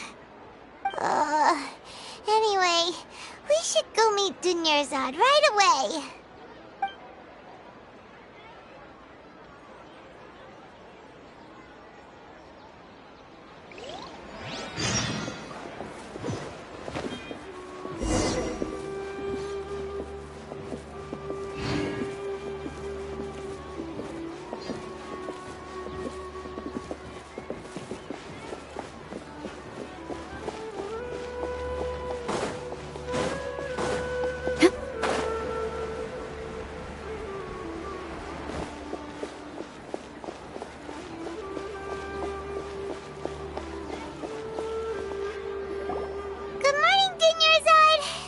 Keep you waiting.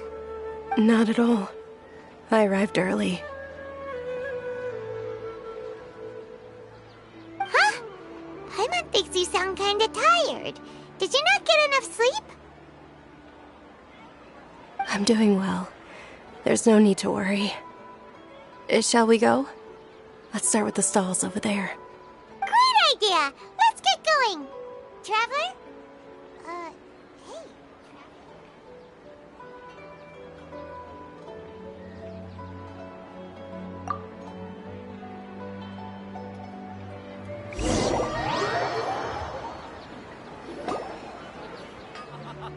It's all thanks to Miss Dunyarzad's sponsorship that the children can enjoy the Sub-Zero's festival.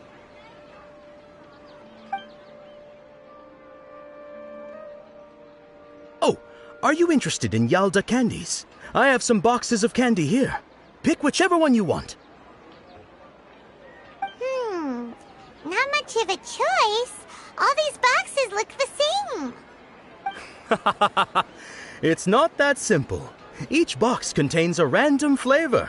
It's up to the luck of the draw. Flavors include lavender melon, hara fruit, sunsetia. They all sound tasty.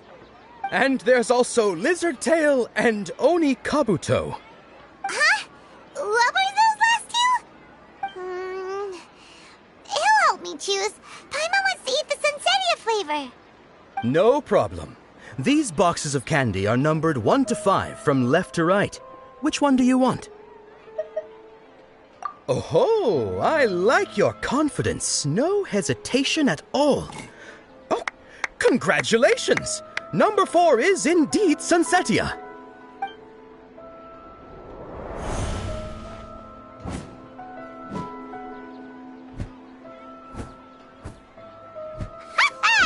Paimon knew he always had incredible luck.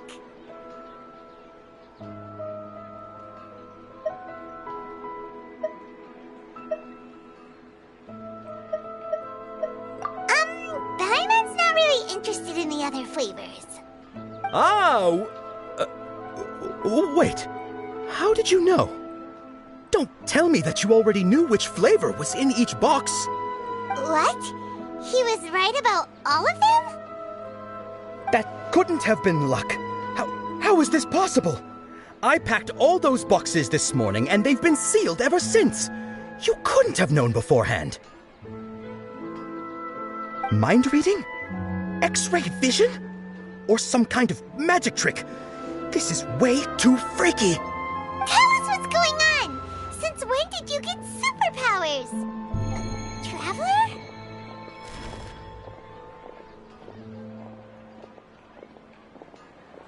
Hey, where are you going?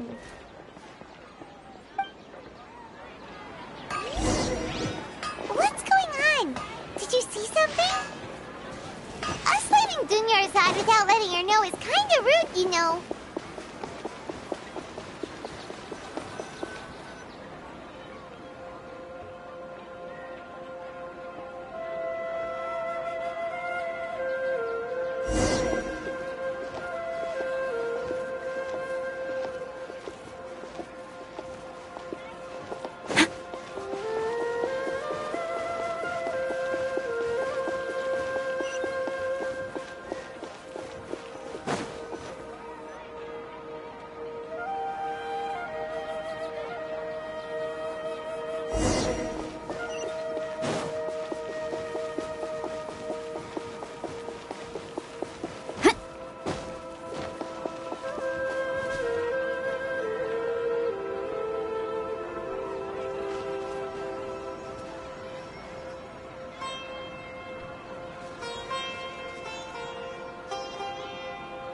What are you looking for?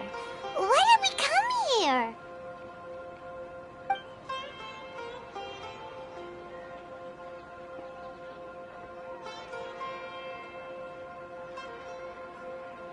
Traveler?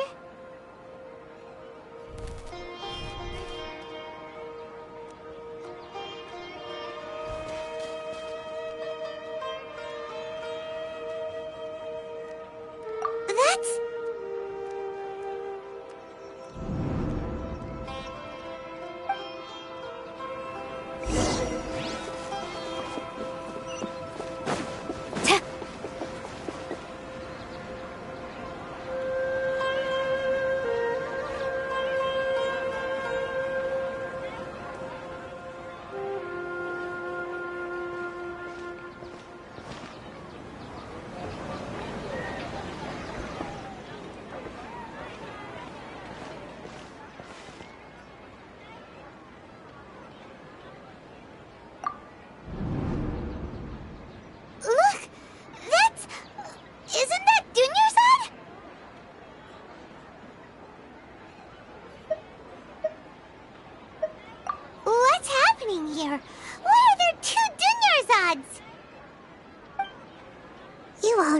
know that this isn't your first Sub-Zero's festival, don't you?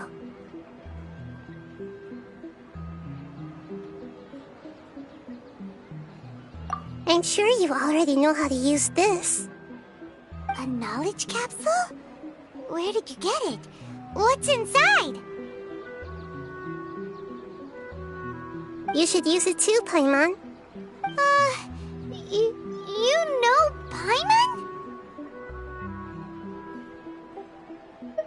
Well, this seems kinda sketchy, but Paimon feels like this is what we should do.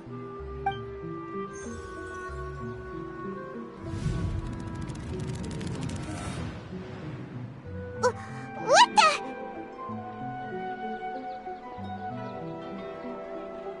This is our 20th time at the Sub-Zero's festival? Huh? No. The 30th? 40th? Just how many times have we been to the Sub-Zero's festival? Have we been trapped in a single day? If it weren't for you, we wouldn't have even realized. What the heck was inside that knowledge capsule? Your memories are still scrambled?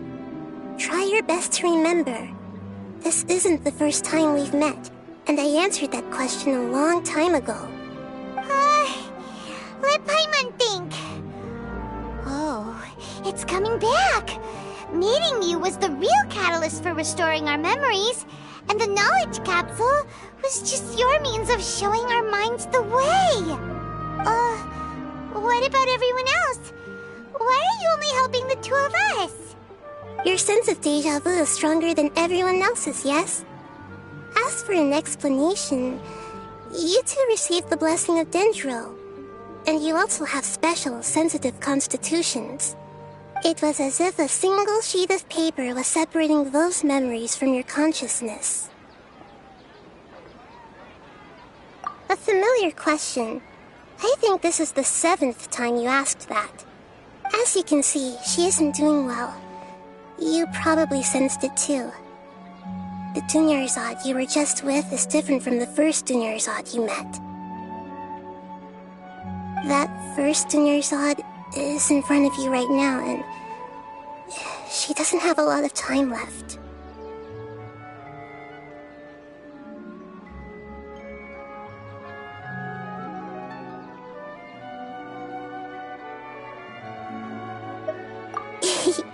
Looks like you're almost done sorting out your brain.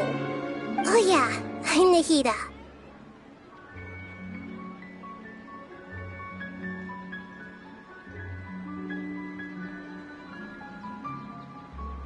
Good, you passed the test. What's happening? You can awaken our memories, and you seem like you know what's going on. Oh, wait, please don't tell Paimon even you don't know. Everything in this world runs in a loop. This cycle is called a samsara. You, me, and everyone else are all stuck inside the one-day samsara. As for the truth, that's on you to find out. If you were told the truth instead of discovering it yourselves, it would literally blow your minds. I don't know how you'd be after that. I can only give you surface-level help, like bits of information and subtle hints. For the rest of the time, I'll be doing all I can to slow down Dunyarzad's illness.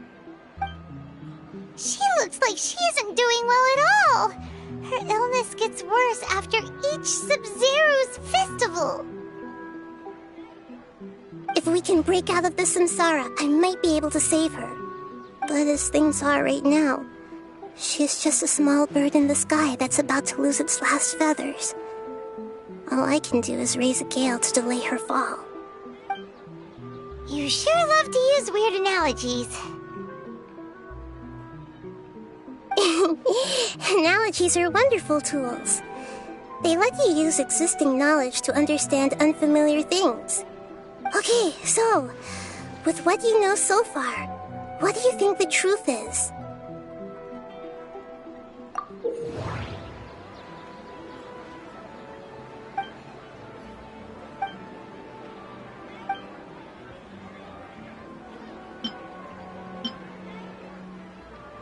We've already experienced the Sub-Zerus festival many times, and the day of the festival seems to be in a perpetual samsara.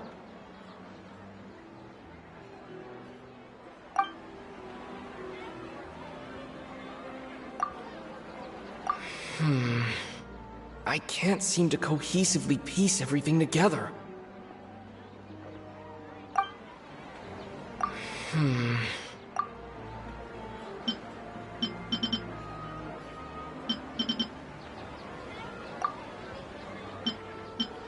My mind feels exhausted, even though I haven't done too much thinking. What is going on?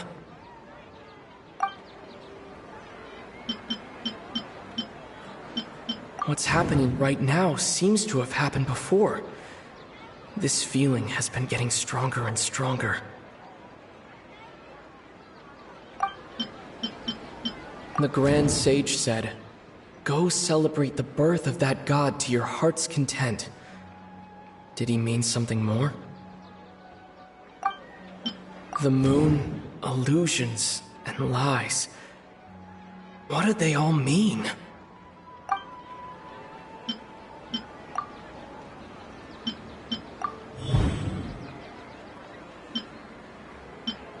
That should be it. The flow of time is endlessly cycling within one single day.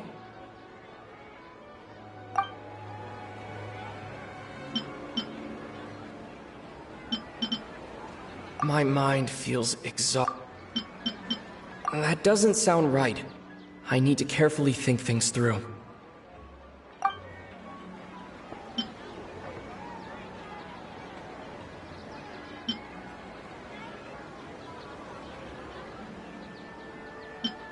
The Grand Sage said, "Go celebrate." That doesn't sound...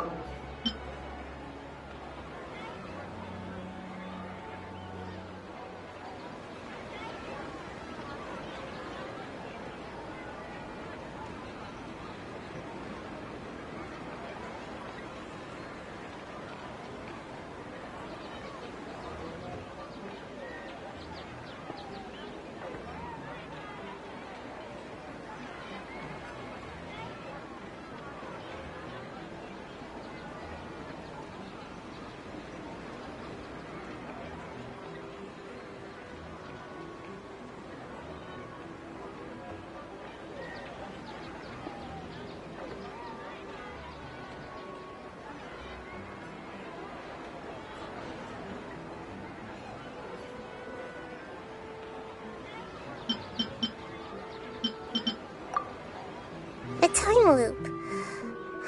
You've given similarly wrong answers in the past. A pity. Still the wrong answer? Paimon thought that made a lot of sense. It feels like time's just repeating itself.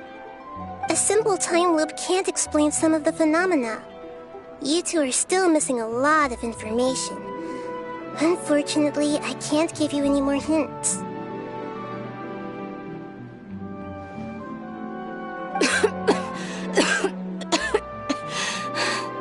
Dunyarzad!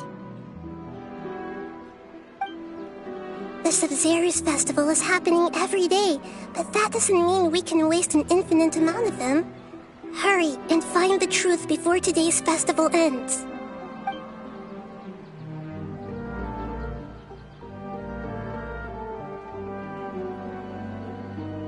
Let's think about our current situation.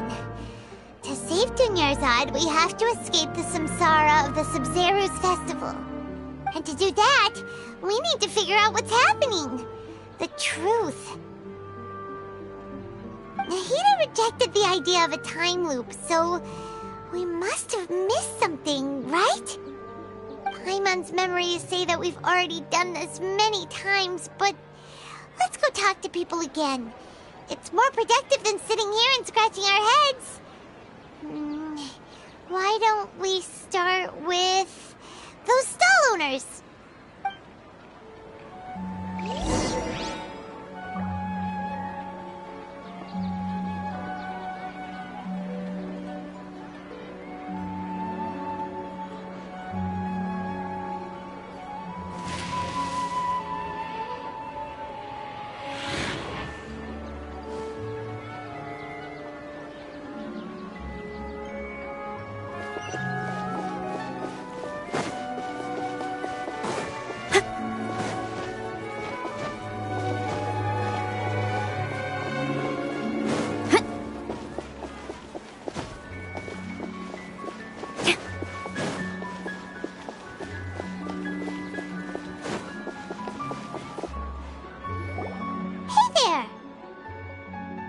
Hey, it's you guys again. Where's your cultured friend? She's feeling a little unwell. I see. Did you come back to buy something? I guarantee the freshness of my products.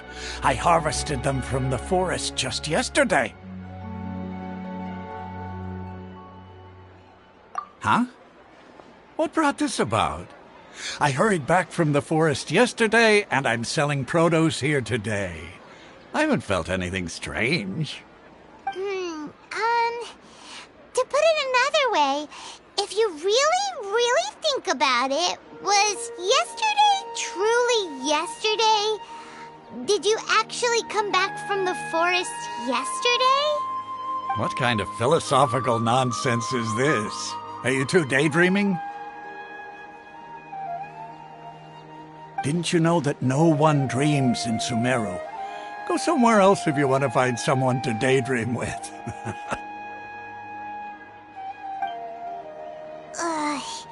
He actually has a point. Is this a dream?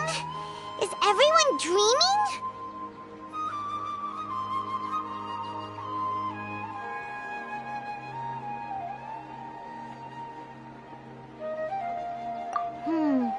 True. It's so weird that people here don't dream. Why is that? Anyway, if this all really were just a dream, we would have woken up a long time ago. Let's keep asking around.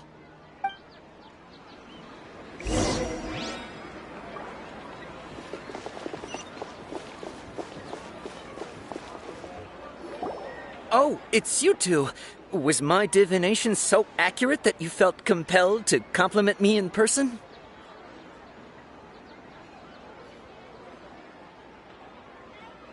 Ooh, I knew it! I told you, the god's divination is highly accurate. You just hadn't fully understood its significance yet. You're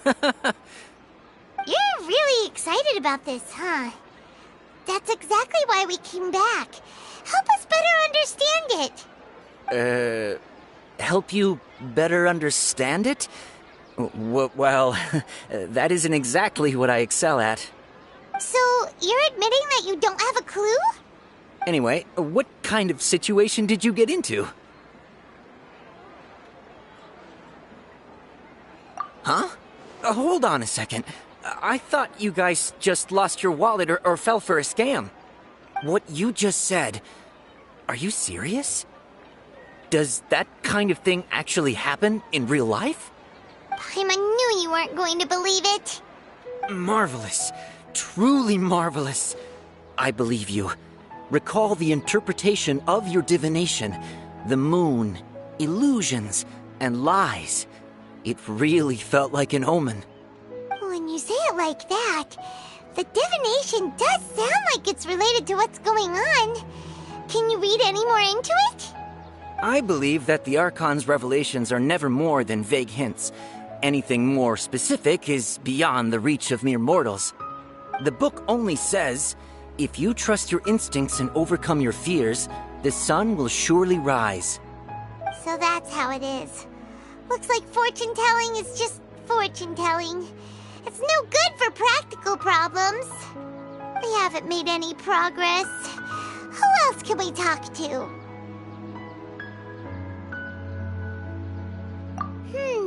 Paimon remembers that we tried talking to her a couple of times, but she always thinks we're playing pranks on her. You think she'll brush us off again?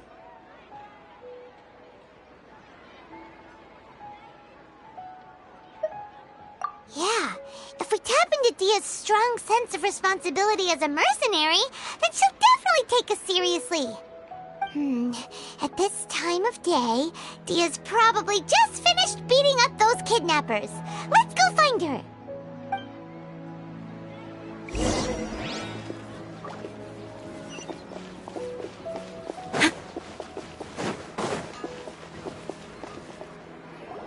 I'm fine, my lady. It's just a scratch. Perfect timing. Both of you are here. Paimon, Traveler, you came at just the right time. Listen, there was a dangerous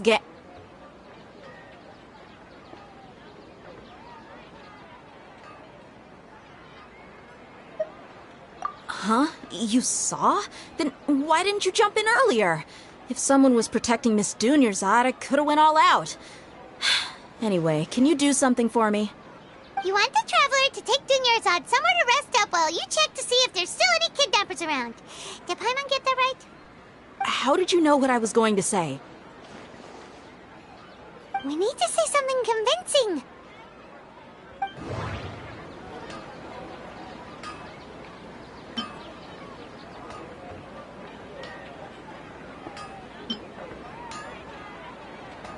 Dia sold her greatsword to raise additional funds.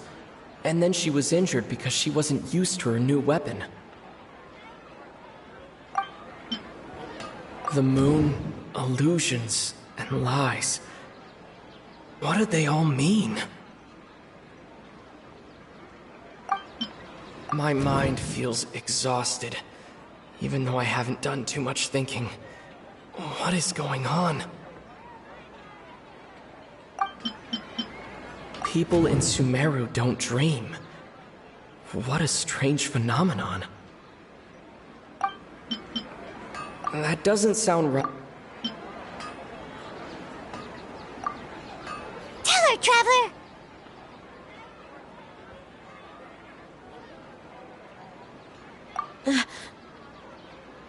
I didn't tell anyone about that.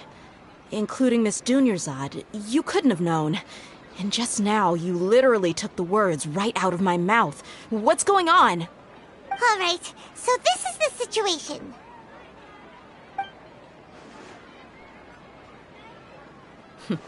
It's kinda hard to believe what you just told me. First, let me make something clear. Most of us desert dwellers might not be the scholarly type, but we do have basic common sense. She's quieter than usual.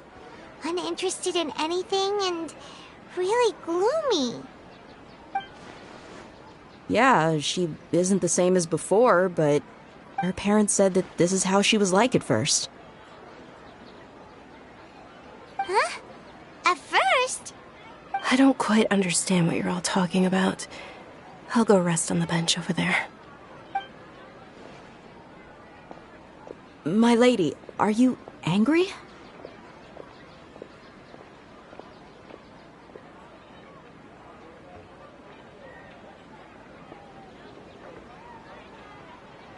All right, I'll give you the benefit of the doubt since you knew about my greatsword. Let's make this a quick trip. Miss Dunyarzad isn't completely safe here.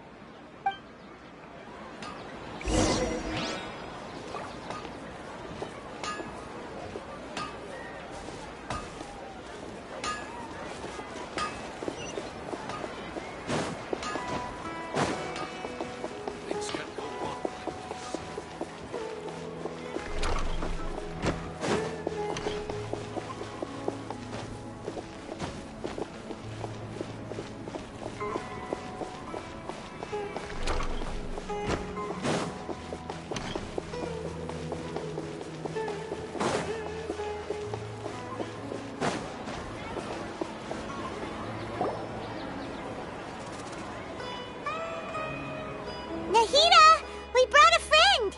Are you busy? I thought I told you that it won't help to bring anyone here. We just wanted her to see the real Dunyarzad's condition.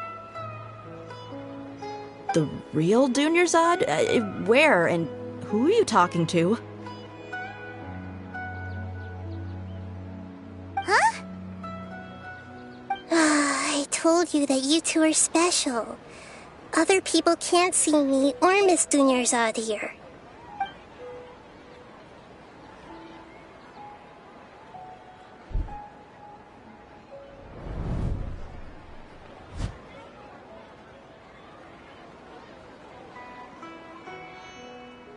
Hold on. Over there. Is that? Wow. How perceptive. Does she have invisible antennae? Miss Dunyarzad, she's lying down here, isn't she? How's she doing? Her condition's really bad, and she's basically in a coma. How did you know she was here? I can sense her aura. there are also lingering feelings of something like regret or disappointment. What happened? Do you believe us now? The Sub-Zero's festival has been repeating itself. So, you think the sages are behind this? Yeah, they've always been against us. Wouldn't surprise me if they're using the Akasha to intentionally repeat the Sub-Zero's festival as a sick joke. You have a point. Aside from the Dendro Archon, the Academia's sages are the only ones in Sumeru who could pull off something like this. Maybe there's more to the Akasha than we know. Right! Didn't you awaken our memories using something that looked like a knowledge capsule? That means you must know something about the Akasha! The Akasha relies on the power of a gnosis to operate, as it is the manifestation of the God of Wisdom's power. It compiles the wisdom of the entire populace, and it grants knowledge to the people. A gnosis could do that? No wonder the Akasha is so magical. It's being powered by the gnosis of Sumeru's Archon. So, this Nahida you mentioned, what did she say? She said, and Paimon quotes, "The Akasha relies on the power of a gnosis to operate, as it is the manifestation of the God of Wisdom's power. It compiles the wisdom of the entire populace, and it grants knowledge to the people." Compiles the wisdom of the entire populace and grants knowledge to the people. Wait. I get the grants knowledge part. That's what people have always used the Akasha for. But compiling the entire populace's wisdom? How does that work? Did she mean that the sages enter new knowledge into the Akasha? Oh, yeah. That sounds about right. What do you think?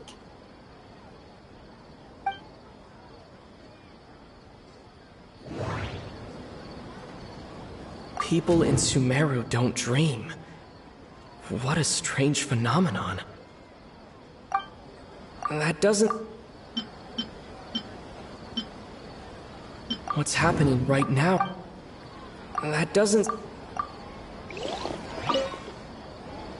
I get the grants... Did she mean that the sages enter new knowledge into the Akasha? Oh, yeah. That sounds about right. What do you think?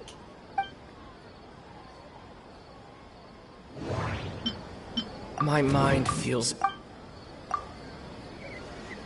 You mean the Akasha is causing our mental fatigue? Huh. Now that I think about it, my head's been feeling unusually heavy. When the desert dwellers set off on their quest for knowledge, a sage once said, knowledge always comes at a price. Compiling the entire country's knowledge. You think the Akasha pulled a 180 and is extracting information from us? Who knows? The Akasha can put knowledge into our heads, so who's to say that it can't also poke around in there? We don't know any specifics. What's the point of doing something like that?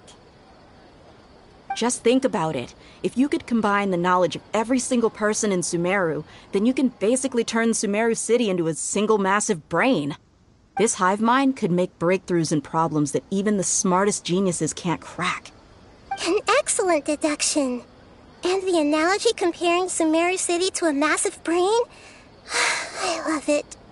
In that case, we should take off our Akasha terminals right away. Maybe that'll solve this problem. Yeah, I was only wearing this for show in the first place. Didn't expect the sages to cook up such a conspiracy. Mark my words, when this is over, I'm getting evidence and exposing this whole thing to the public. How does everyone feel? Huh? What is it?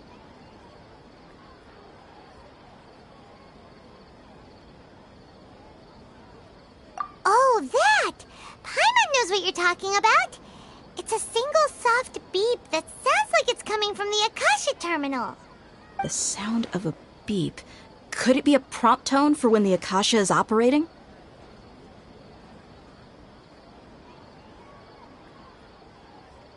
That's probably an important clue. We weren't using our terminals, but we heard a beep anyway.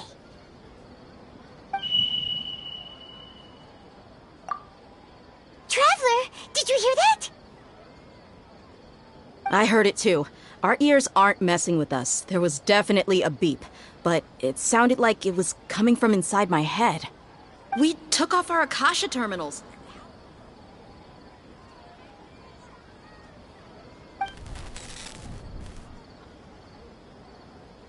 Phase runtime has exceeded. But we cannot lose all of our progress.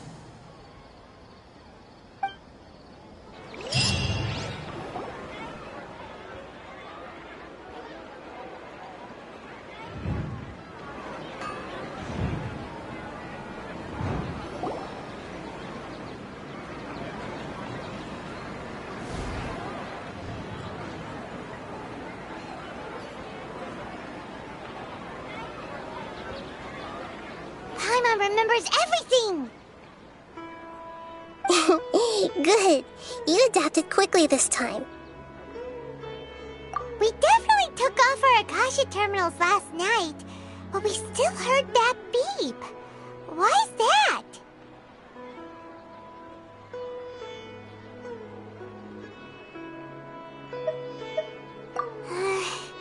But now we can at least confirm one thing. The Akasha definitely has something to do with whatever's trapping us in this cycle. Oh, Paimon doesn't get it.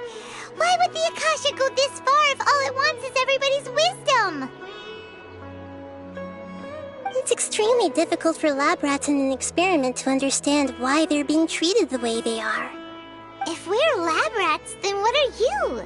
Nihida, you've never told us anything about yourself. I guess I'm the moon. The moon? Wasn't that the result of our divination? Anyway, knowing who I am won't help you get closer to the truth, so you should focus on other things. Don't get distracted and miss any clues. Okay then. Dia helped us a lot yesterday, so let's go find her. If Paimon's reading the time correctly, those kidnappers should be showing up soon.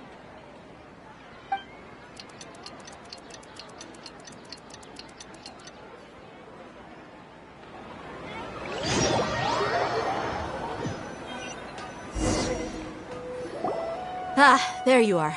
I've already taken care of those kidnappers. My lady, did you get hurt? Huh? Dia? What's wrong? Why are you both gawking at me like that? You didn't get hurt this time. Huh? What do you mean this time? Why are you so surprised that I managed to get out unscathed? Those kids were amateurs. Shh! How did you know about my greatsword? I haven't told anyone about it. Please, don't tell Miss Dunyarzad. So Dia's lost her memories after all. Anything strange? You already know that I got a new greatsword. If I had to say something, it's weird how such a new weapon could feel so familiar. It's as if I've already used it to fight a countless number of battles. You're saying that although you don't remember using it, your body feels like it does? That's right. Both mercenaries and warriors heavily rely on muscle memory. Only knowing the theory of battle won't get you anywhere. Traveler, what do you think?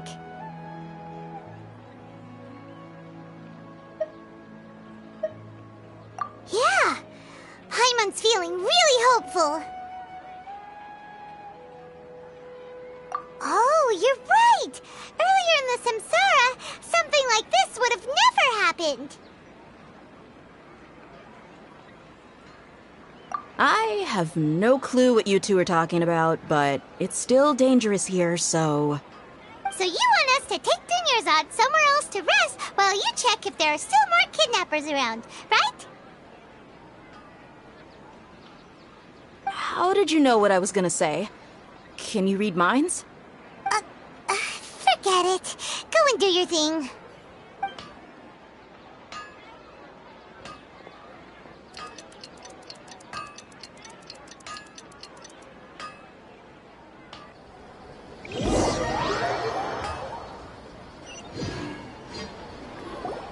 Whew. It's finally nighttime. Aside from Dia not getting injured, everything seems to have stayed the same. Listen, Nahida, we found out that Dia got out just fine today, even though she got injured every other time she fought the kidnappers. Do you think the Samsara has been broken? Have we saved Dunyarzad? Really? Good job on all that progress. Get some good sleep tonight. Hey, what kind of an answer is that? Tomorrow will come. Everyone assumes this is common knowledge, but the only way you can know that for sure is if you experience tomorrow. How many todays has it been? Is it possible that today will be followed by yesterday? Does tomorrow truly exist as anything beyond a made-up concept?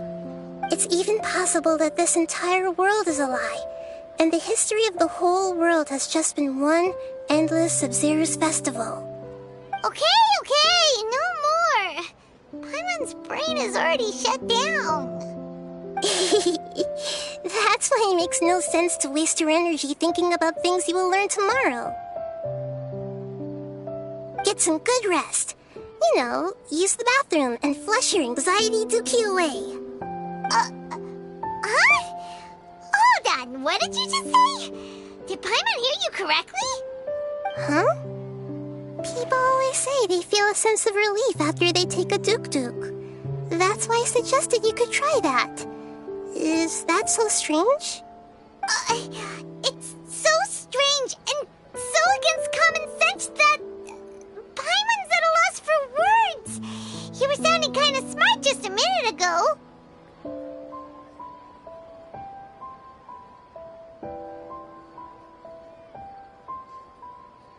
Yeah, even though it's happy and lively at the Sub-Zero's festival every day, it feels like it's been a long time since we've really gotten to relax. Let's go back to our room. Continue the harvest. Compared to what we stand to achieve, these sacrifices are trivial.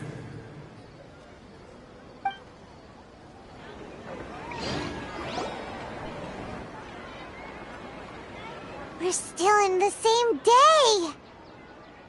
Nahida, you already knew last night that we didn't break out of the Samsara? Why did you tell us? Would there have been a point? You would have spent the night with new worries, with tomorrow still out of reach. In that case, you might as well rest within that brief moment of hope. An opportunity like that doesn't come by often, and I thought it might help you clear your minds. Paimon thought the Duke did that! Whatever. Guess you were looking out for us after all. Of course. In the time we've been together, you two have been everything to me. Paimon's flattered and everything, but maybe you're taking things a little fast. What I mean is, even though I had asked you to solve this puzzle, you two are still the only ones who can see me and sense my presence. In other words, if you weren't here, I may as well not exist. That's why you two have been everything to me. Get it? Nahida's talking about confusing stuff again. Anyway, that's enough chit-chat. So, Traveler, did the new clues yesterday help you gain a new understanding of the situation?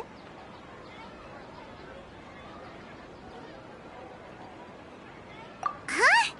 Why are you scrapping your previous theory?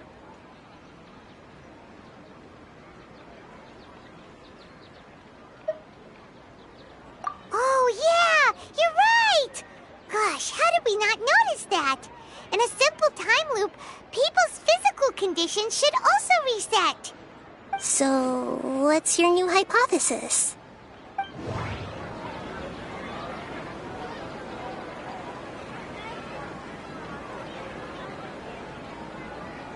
Mercenaries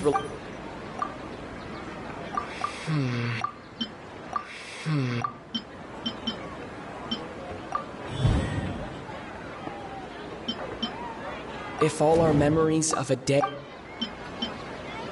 Okay, Nahida said the Akasha... We've already experienced the Sub-Zeru's festival many times, and the day of the festival seems to be in a perpetual samsara.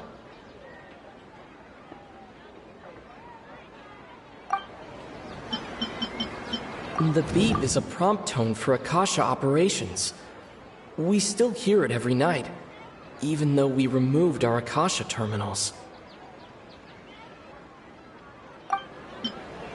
The moon, illusions, and lies.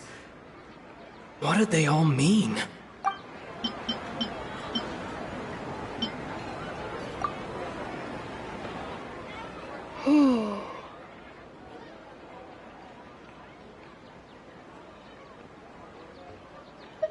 Oh! Then the beep we hear every night could just be indicating the deletion of our memories! That's why when we wake up, everyone thinks the Sub-Zeru's festival hasn't happened yet. It's already the next day, but everyone still thinks it's the day before. But muscle memory can't be erased. That's why Dia has been getting better at using her greatsword. Now everything makes sense. A brilliant deduction. Nahida, tell us if we're right or wrong. To put it simply, it's as if you've mistaken a pyro crystal fly for a firefly in the night. You lost sight of its true nature because you focused too much on your perception that it glows. That isn't simple at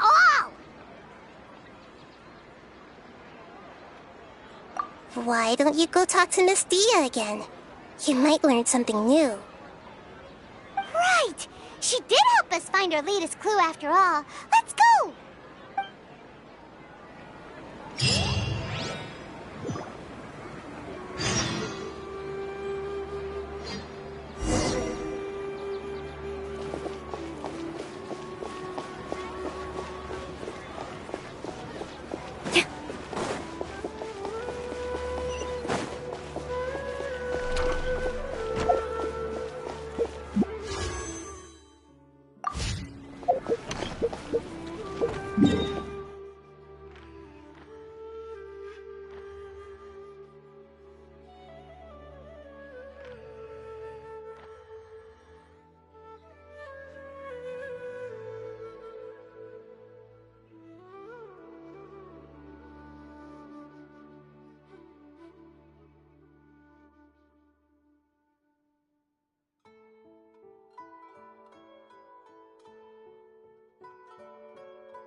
treasures I discovered in my youth might have been left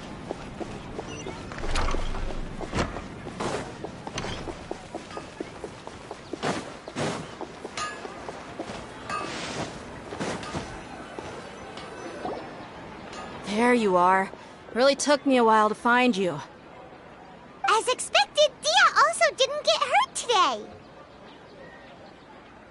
Get hurt? Why would I? Don't underestimate me. Well, you're still getting used to your new greatsword.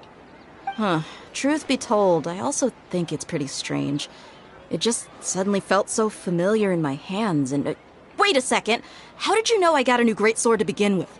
I didn't tell anyone about it. Traveler, could you explain explain the situation to her today. Paimon's gotten a little sick of doing it. Oh, that works.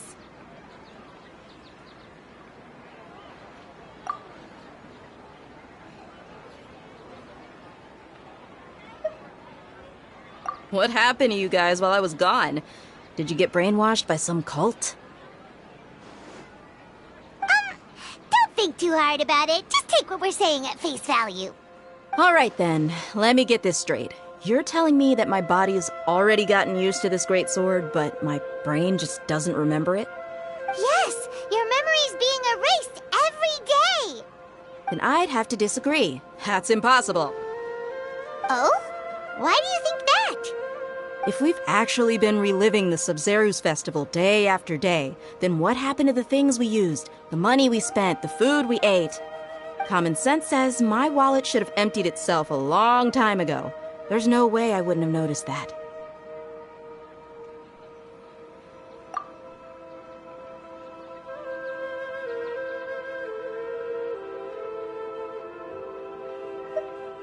Right! They could use the Akasha to record what everyone did that day, and then use the city's resources to replenish everything! It's not very likely, but it's also not impossible. No, it is impossible. I've got proof. You have proof? Where? You two are surprisingly serious about this nonsensical discussion. Fine, I'll play along for a little longer. Come with me, Miss Dunyarzad. Please come along as well. I still can't guarantee that this area is safe.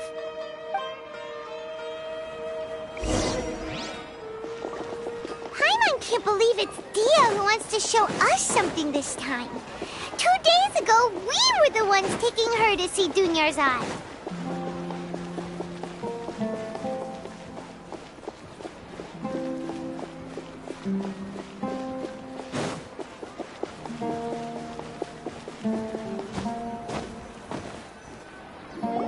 This is it.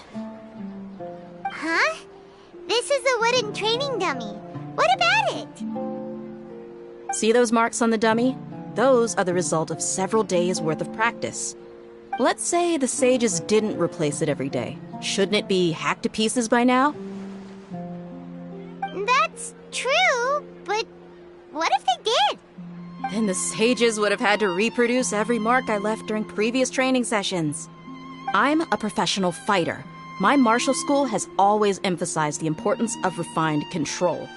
The force, angle, and entry point of each strike is calculated and deliberate. That's why I remember every mark on the dummy, as well as my state of mind as I made each strike.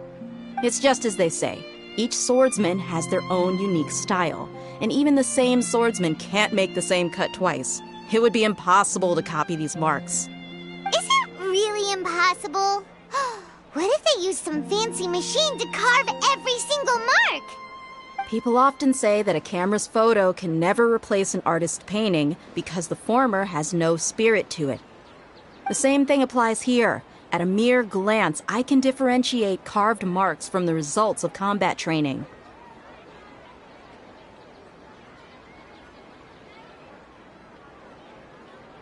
Whew, I hope that cleared things up for you. Hey, is this that new brain-exercise game that's been super popular with the scholars lately? It's surprisingly fun.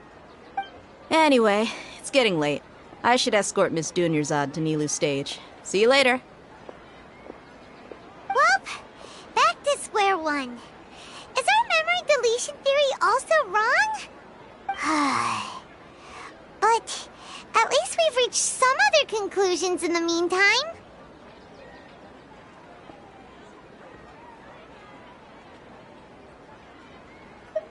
Yep, that's true.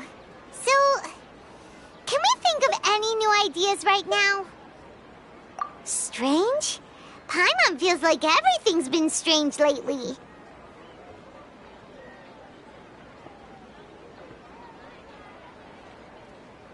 Huh?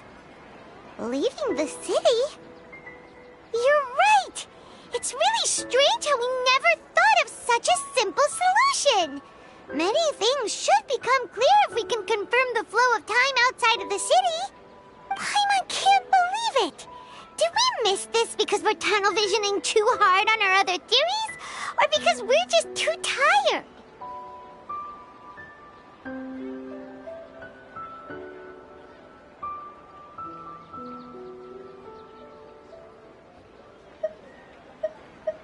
How about we go back and ask Nahida?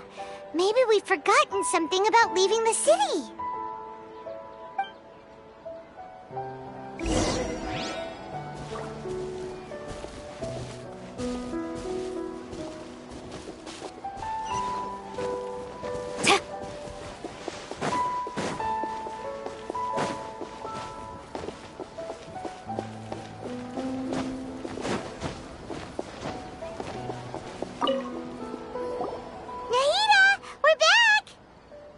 Early today. Did you find something new? Sort of. We're mostly sure now that we're not in a time loop. And we also aren't in the real world. But at the same time, we have a new question.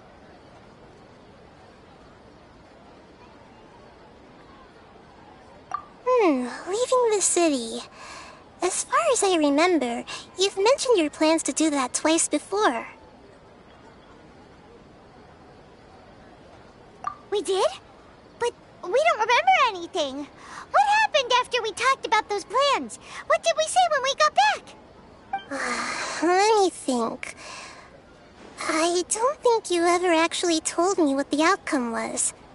Oh, it's probably more accurate to say that both times you never came back the whole night.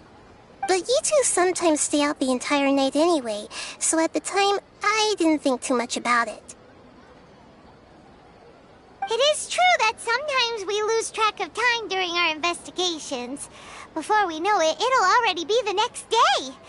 But still, neither of us remember anything about leaving town. Really? That's kinda strange. In theory, I should have already awakened all your memories. Yep, something here's definitely fishy. Let's get to the bottom of this tomorrow.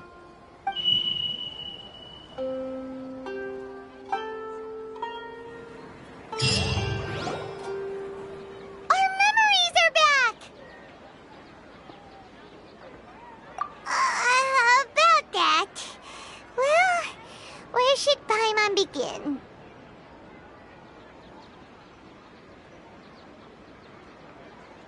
Traveler, aside from your memories that were just restored, I have another message for you.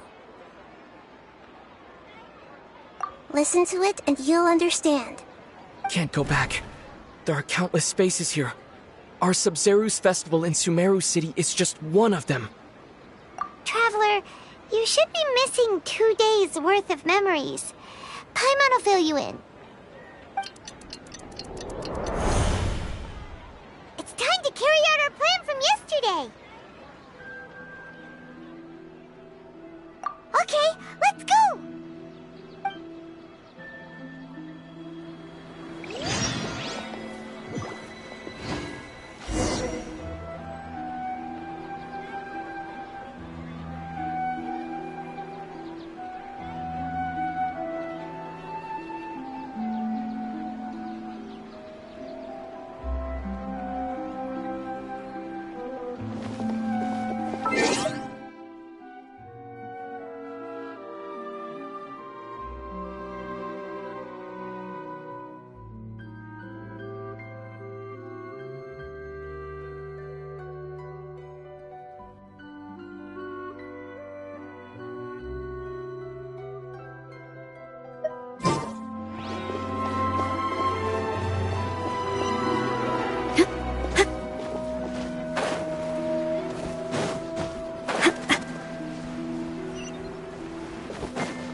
Why can't we leave the city? What is the Academia up to now? Don't ask me. It's not like I can tell you anything. This is a direct order from the Grand Sage. Just wait until tomorrow. I have a real emergency. My goods have already arrived at Port Ormos. If I don't hurry, they'll be stolen. That's your problem. Make sure you make a request in advance next time. But it's not like you can just predict business matters in advance. It looks like the Academia already announced a lockdown for Sumeru City today. How completely unsurprising. Let's go and question them. Hello, sir. Why can't we leave the city today? Here we go again. Don't ask me, I don't know either. We just received an order that no one is allowed to enter or exit Sumeru today. They didn't tell us anything else.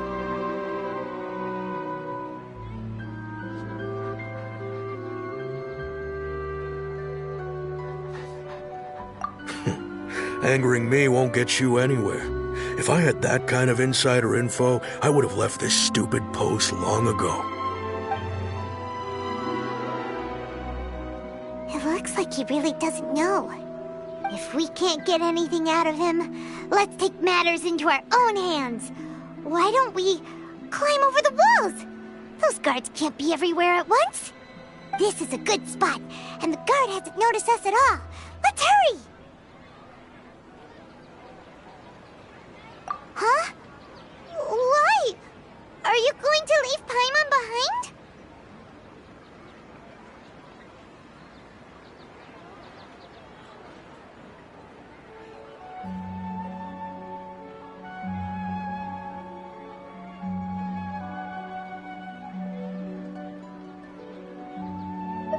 But what if things get really weird out there and you get into some trouble?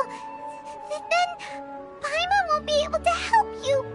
Oh, Paimon knows that Paimon can't do much, but we've always been together, haven't we?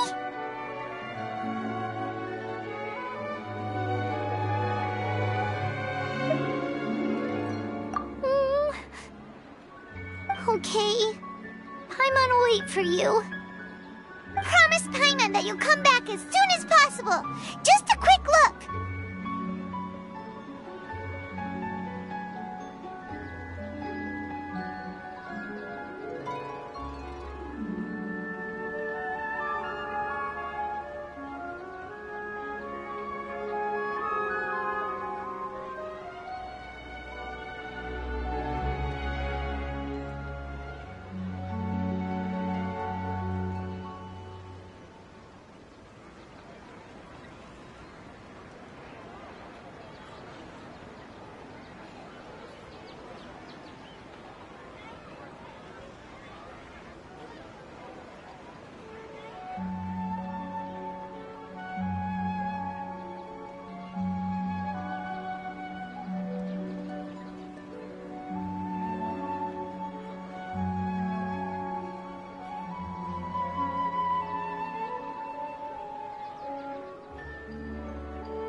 And please, be careful.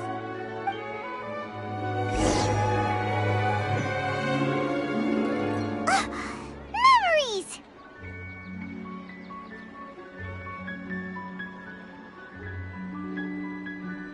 Traveler!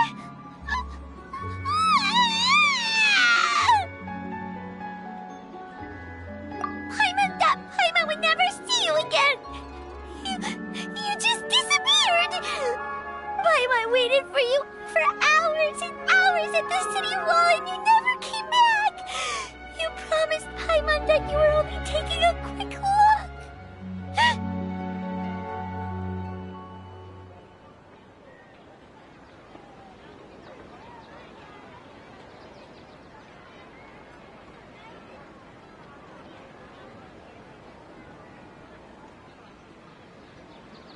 Paimon, calm down.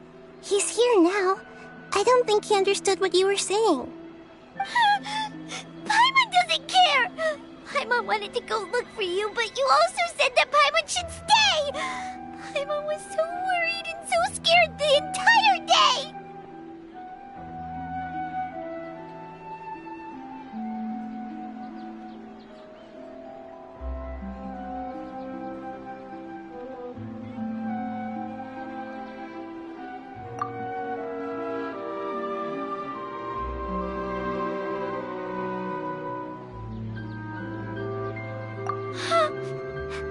okay. Paimon will forgive you. The most important thing is that you didn't actually disappear. Oh, Paimon was so scared that you had gone into another world. Okay, Paimon, can you tell us your perspective of what really happened yesterday? I see. Using two people's different perspectives. After that, you left the city. Paimon kept her eyes on you the whole time, but then you disappeared in an instant.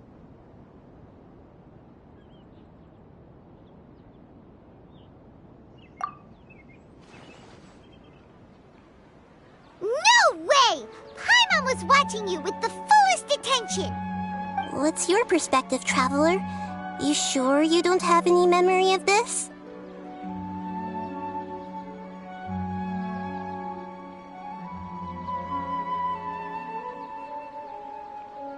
I guess that explains everything. You also lost your memories the last 2 times you tried to leave the city. Those days' memories can't be awoken. So, if we leave the city, our memories will be completely erased?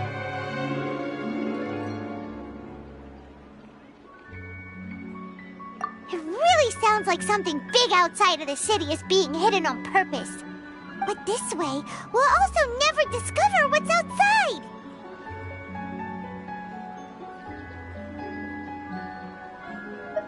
Something like a message? But how can we send it back?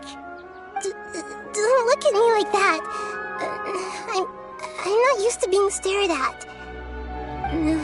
Well... Okay. You want something that can pass on messages, right? Give me some time and take care of Dunyarzad for me. Yep! Now we're talking!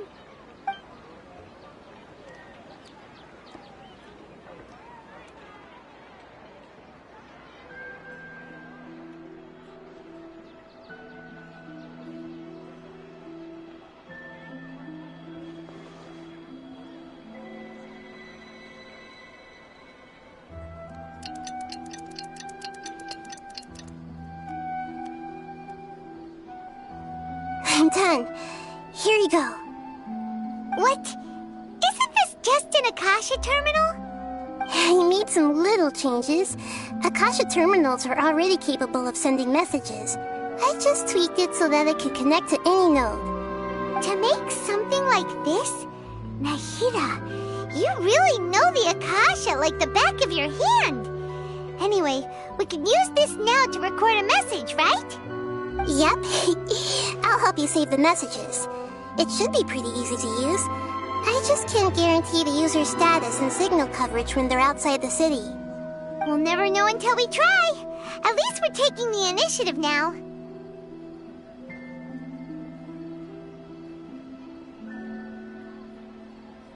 Let's go then! Let's expose those sages!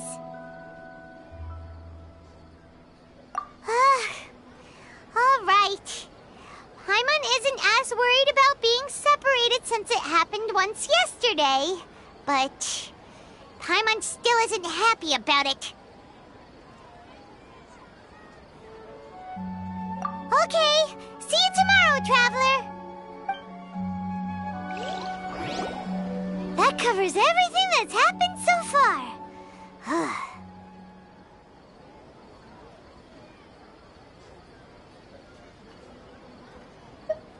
Yes. Although the signal was choppy and had some interference, we still managed to receive 2 messages from you when you were outside. Okay, now that you understand what's going on, let's hear the messages together.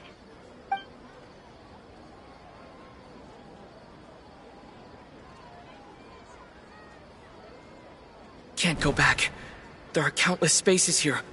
Our Sub-Zeru's festival in Sumeru City is just one of them. I've entered another space. Before me are flowing sandstone and howling fish. Impossible and surreal sights. All these spaces are empty except for the occasional ones that contain mute puppets rather than people. I can't sense any human presence.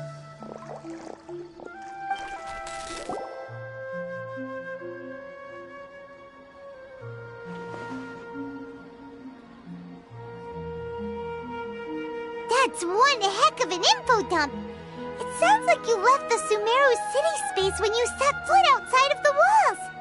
But everything looked completely normal when Paimon was looking out from the inside. That's unbelievable.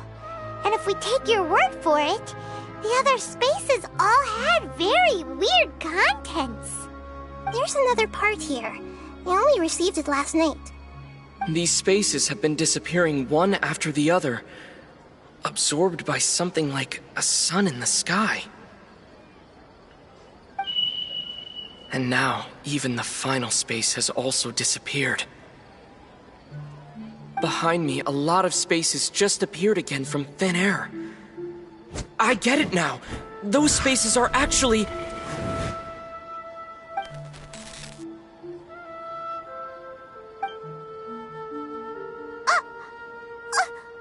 Why did the message end right there? What did the traveler want to say? What are those spaces? Probably because yesterday just happened to end at that moment. Oh, right. Paimon did hear a beep from the Akasha. Did it come from here or from the message? The message. It should have come from the Traveler's Akasha terminal. After the beep, Traveler said even the final space has also disappeared. Traveler, what do you think that final space could have been?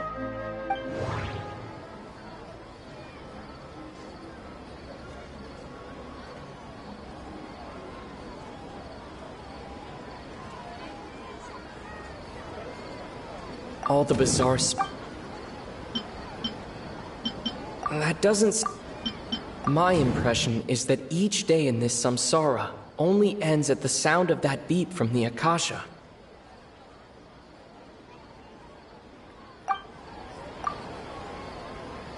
Oh, so that's what it is! After the sound of the beep, the final space, the Sub-Zero's festival, also disappears, and we're taken to the next day. Later on, Traveler also mentioned a bunch of new spaces materializing behind them. Do lots of new spaces appear every day? Paimon's head is spinning. Just what are these spaces anyhow? Well, consider this. For all the horrors of the Archon War, at its heart, it was just a game where a bunch of gods fought over 7 seats. So no matter how strange or spooky things may look on the surface, maybe all they point to in the end is a small and simple secret. Wow, the Archon War, huh? That's an analogy and a half.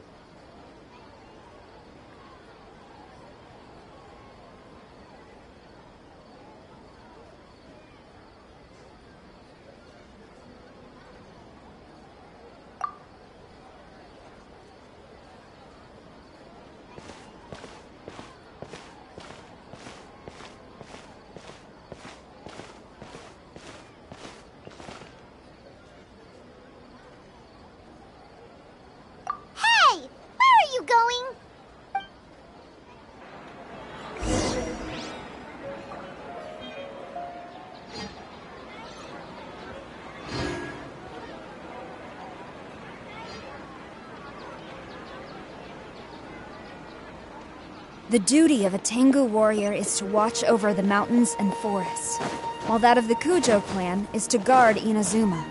These two are of the same ilk.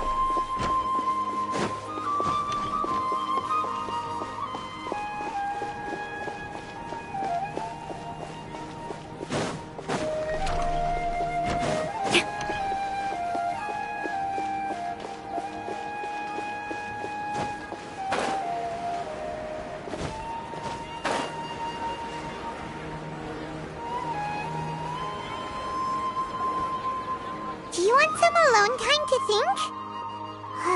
Alright then, Paimon won't disturb you.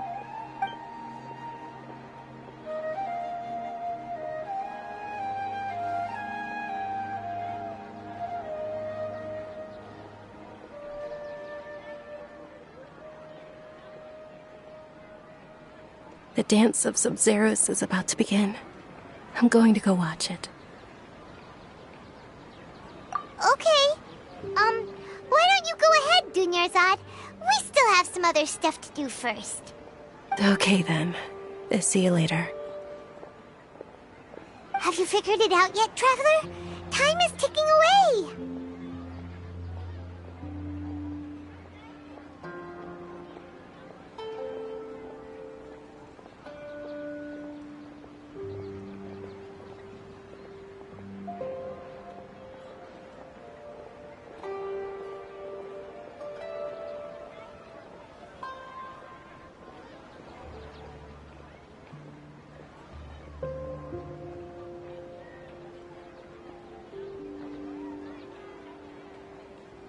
Awesome! What is it? Paimon wants to know!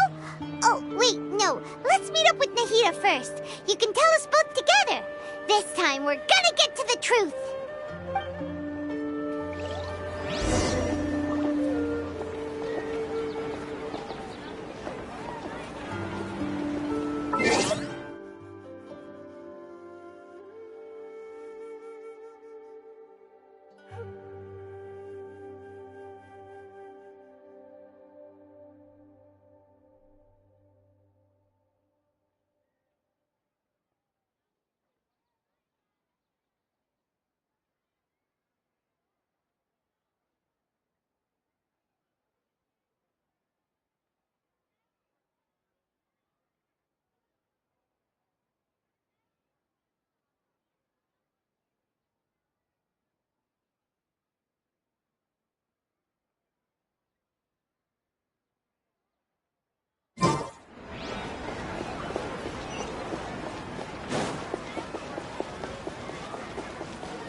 You're back! I've been waiting forever for you two. Judging by the looks on your faces, are you ready to take your Sub-Zero's exam and graduate from the festival? Okay, first off, have you discovered the hidden truth?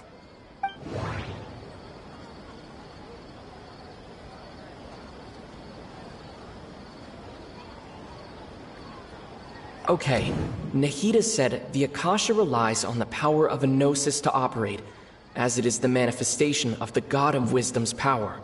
It compiles the wisdom of the entire populace, and it grants knowledge to the people.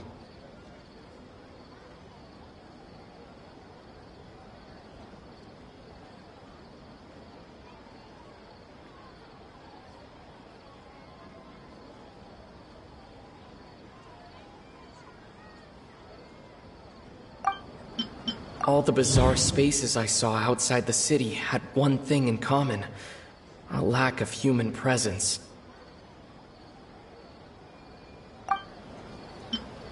Those spaces remind me of dreams, like the one I had in the Avidia Forest, except these have no sign of human presence.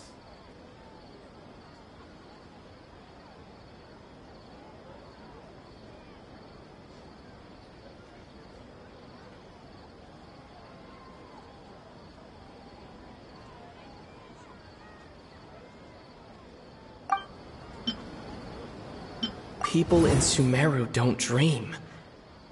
What a strange phenomenon.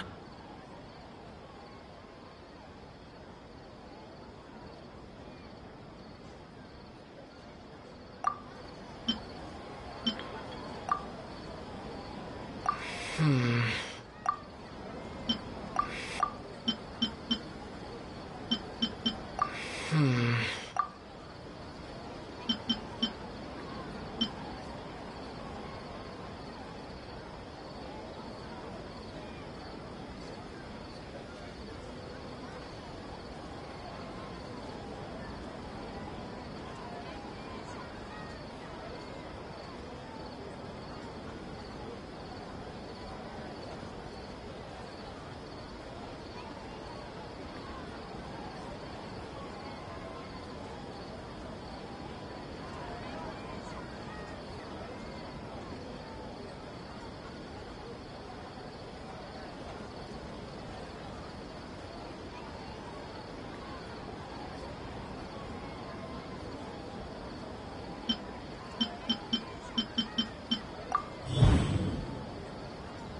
We are all in a dream. It isn't that the people of Sumeru don't dream. Rather, the Akasha is taking their dreams from them.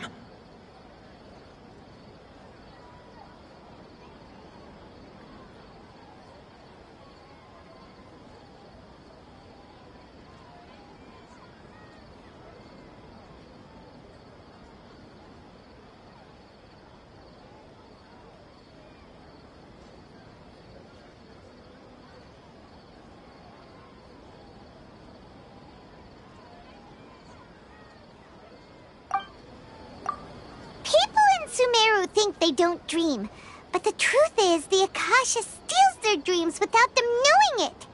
And those spaces with no human presence are stolen dreams without their host. That would explain why they sounded so weird when he was trying to describe them. Huh. So people in Sumeru do dream after all. In fact, we're all in one big dream together right now. Correct answer. Now, how did you conclude that the Akasha is capable of this?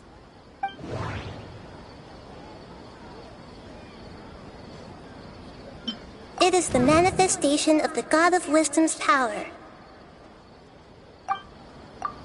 Oh, okay. Those dream-controlling creatures in the forest also get their power from the Dendro Archon, right? That would explain why the Akasha has the ability to control people's dreams, too. But is stealing everyone's dreams really how the Akasha compiles their wisdom? Isn't there anything more to it than that? Dreams are fantastical, complex, and full of imagination. People's brains are the most active when they're dreaming. In other words, dreams are rich bundles of human wisdom. So in other words, the complete opposite of how Hypatia understood it. Paimon remembers her saying that the sages think dreams are foolish delusions, and the fact that no one dreams is a blessing from Greater Lord Rukkhadevata. So it was all a dirty trick? The real story is that the sages from the Academia are using the Akasha to steal people's dreams for their own use, huh?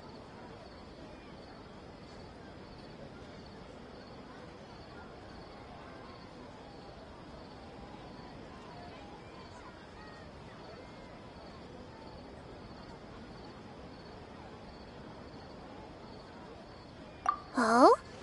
By the sounds of it, you understand the current situation pretty well. So then, what about the samsara?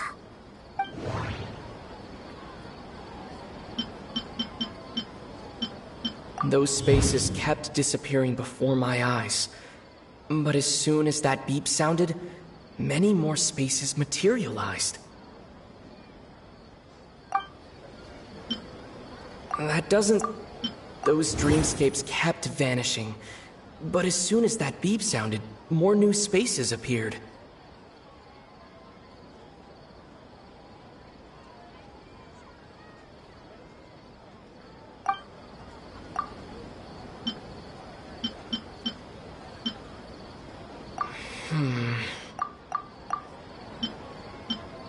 The Grand Sage said, "Go celebrate the birth of that god to your heart's content." Did he mean something more?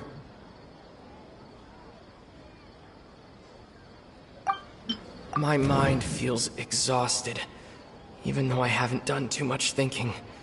What is going on?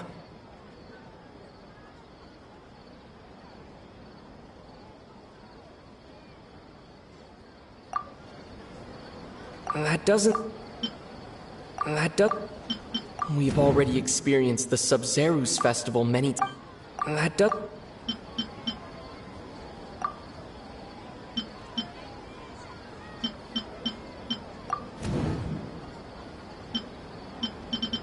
The beep is a prompt tone for Akasha operations. Those spaces The Grand Sage said... My mind feels... We've already experienced... Correct. The Akasha is keeping each person's brain in a constant dream state, but also separating their consciousness from their own dream. Their disembodied consciousness is placed inside the collective dream of the Sub-Zerus festival along with everyone else's, while their now vacant dreams are harvested by the Akasha. No one is any the wiser as another day passes in the dream, and so begins another samsara cycle. People wake up to yet another dream about the Sub-Zerus festival. The dreams that belong to them are once again harvested by the Akasha, and so it continues. So, this is like a dream factory, and the Akasha is a dream harvesting machine.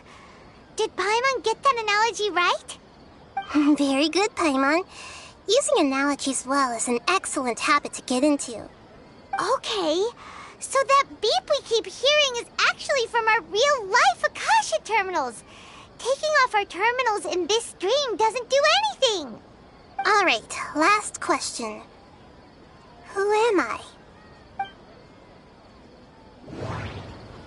They say that alchemical divination is the Dendro Archon's divine revelation.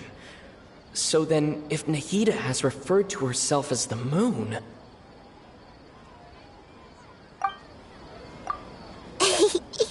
So you noticed. I thought that one would be the hardest question. That's why I put it last. That wasn't hard at all. Even Paimon guessed that. Everything about you is different. We just didn't want to expose you is all. Now that you mention it, Nahida, you've been hinting to us since the very beginning. It's funny, thinking back to when we were asking all over the place for info about Lesser Lord Kusanali. Paimon didn't expect to meet you like this.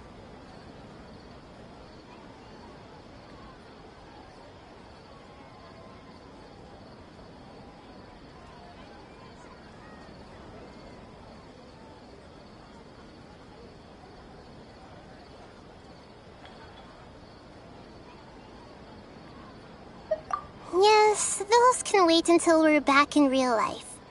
On the other hand, I'd be happy to answer any more questions you have about here and now.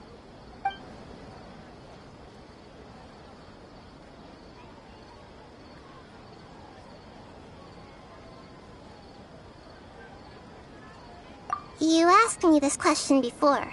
My answer was, it would literally blow your minds.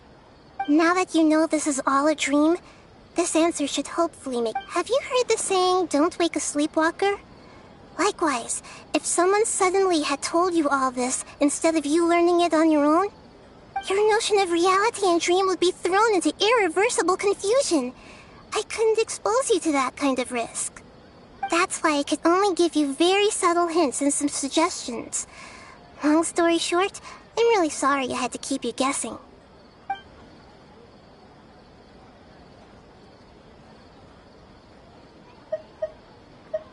Firstly, this dream we're in is completely based on reality.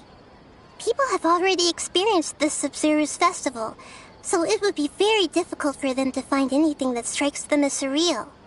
Secondly, you're probably wondering why people don't have any memories from earlier samsara, right?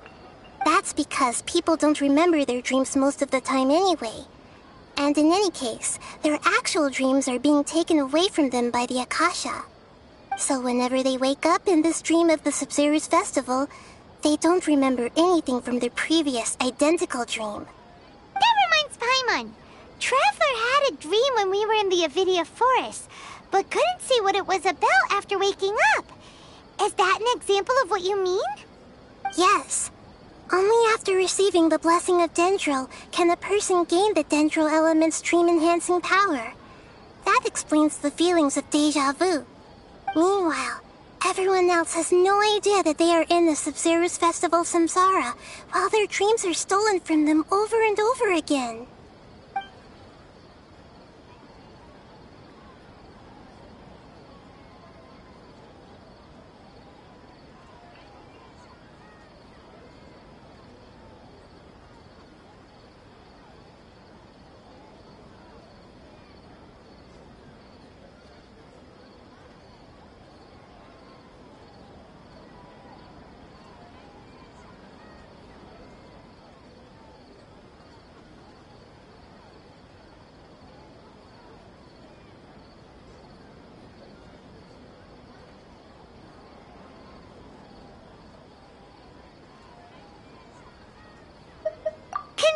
Really keep dreaming forever like this? Will it ever end? And if so, when? You might say your mental fatigue has already answered this question. Eventually, there's only so much that people can tolerate. Especially those whose health is compromised to begin with, like Dunyarzad.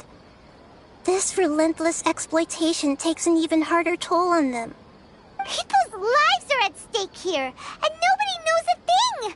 We've got to put a stop to this!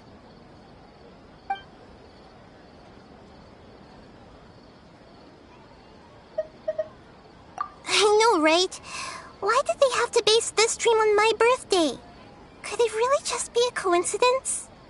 Even you don't know the reason? Wow, now that's strange. The Academia sages are determined to harvest lots of dreams in a short time, no matter the cost.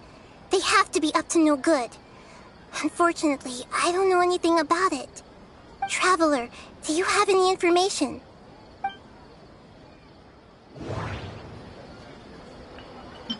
The Grand Sage said, "Go celebrate the birth of that god to your heart's content." Did he mean something more? Celebrate the birth of that god? Could it mean...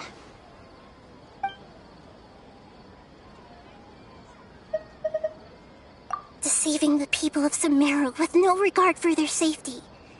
No matter what they're trying to do, this is unforgivable. After we end the Sub-Zero's festival samsara, we have to look into them. How can the sages of the Academia do this behind their Archon's back? This is ridiculous! In the end, I'm just the moon.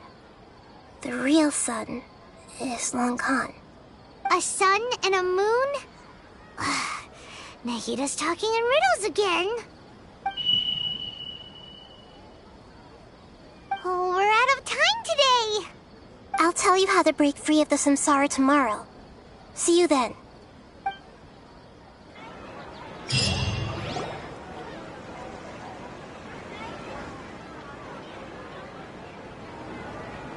Good morning, Nahida. Wait. Now that Paimon remembers everything, should we instead say good morning, Lesser Lord Kusanali? Hey! What's wrong, Nahida? You don't look too good. I'm afraid that what you're thinking right now is correct. Dunyarzad already disappear? No way! Are we too late? The real Dunyarzad's consciousness has indeed disappeared. It can no longer endure the constant dream harvesting.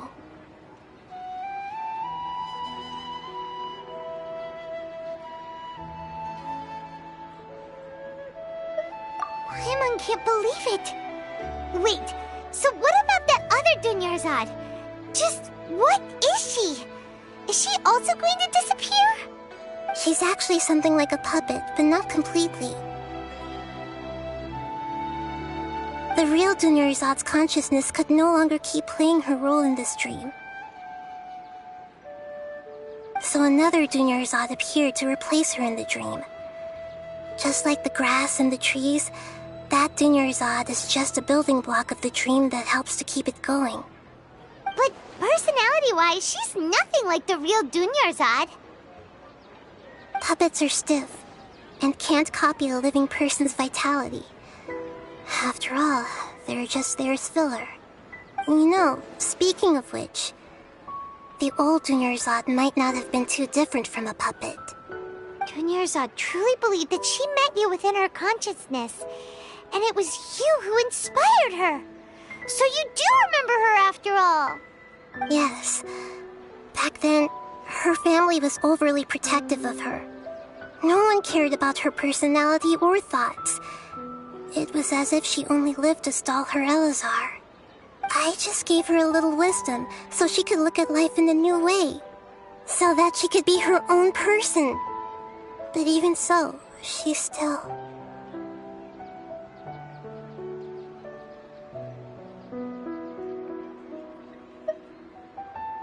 Far from it.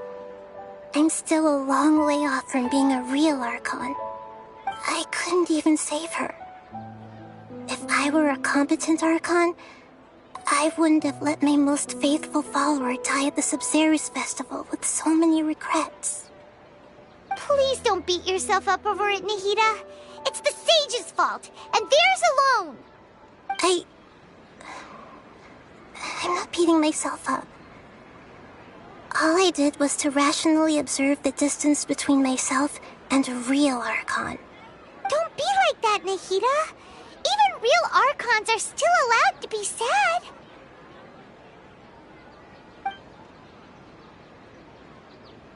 To prevent more tragedies like this, we must end the samsara as soon as possible. Great, but how do we do that? Although the Sabzeruz festival dream is under the Akasha's control, only humans can dream. Even the Akasha is unable to create them. That means this dream belongs to a host who created it.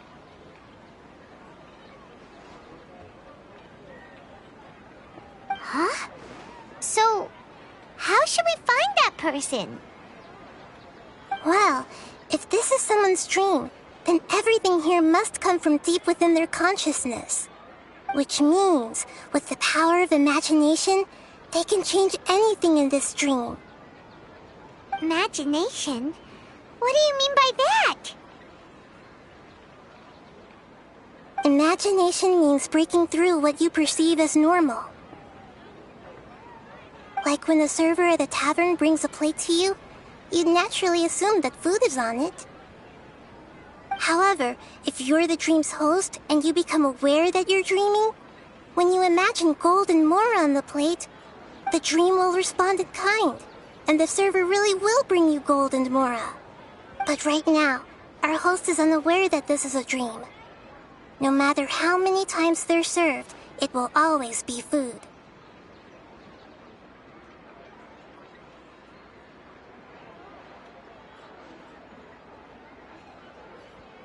Find some way to make that person realize that they're dreaming. Usually, once that happens, the person will wake up and the dream samsara will be broken. How are we going to find them, though?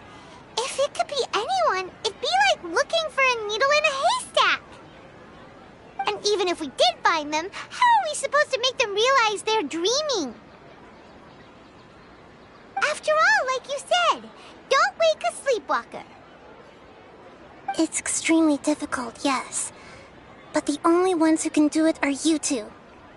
Remember, everything you've achieved up to this point has all been for the sake of finding the host and ending the samsara. As for me, during this time, I'll be out of town. Out of town? Are you going to that place full of dreams where the Traveler went? Yes. I want to try something. There must still be a small wisp of possibility. Hurry and go. Dreams are supposed to be fantastical, romantic, and full of pleasant surprises. Unnecessary things like this samsara need to end. Paimon's still a little upset that we've come this far, only for Dunyarzad to... She was such a good person, with such a simple wish. But fate was against her.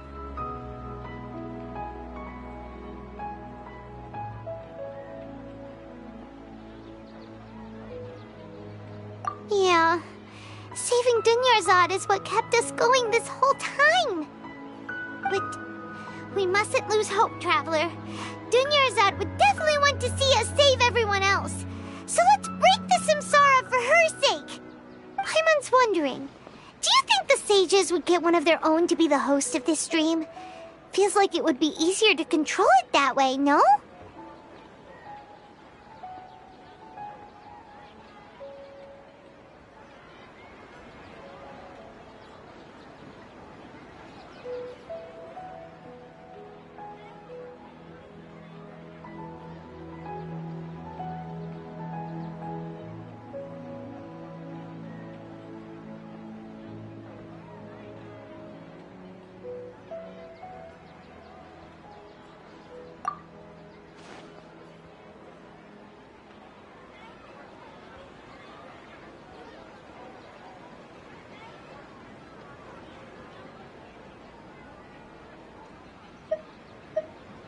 Huh.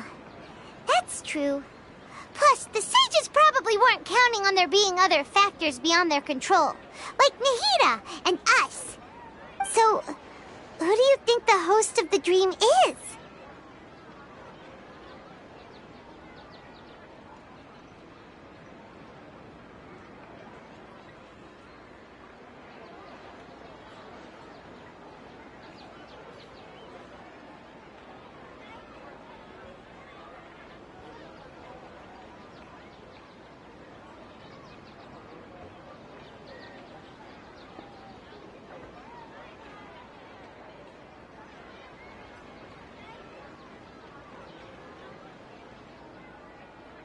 Oh, that would make sense.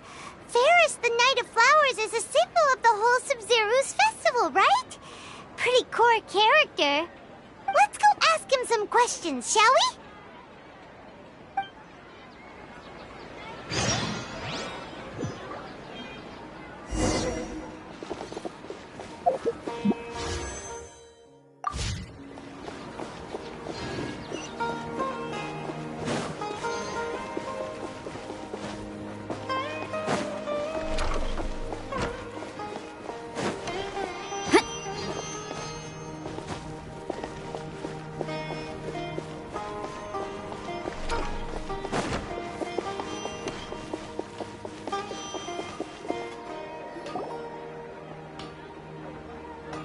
You're back.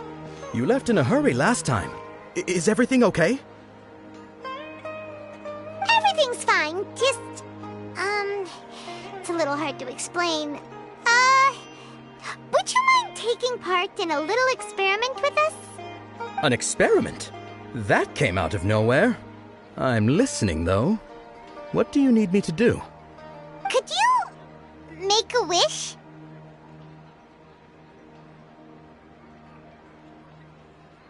You want me to make a wish? Is that a new Sub-Zeru's festival tradition or something? Less questions, more wishing! Okay.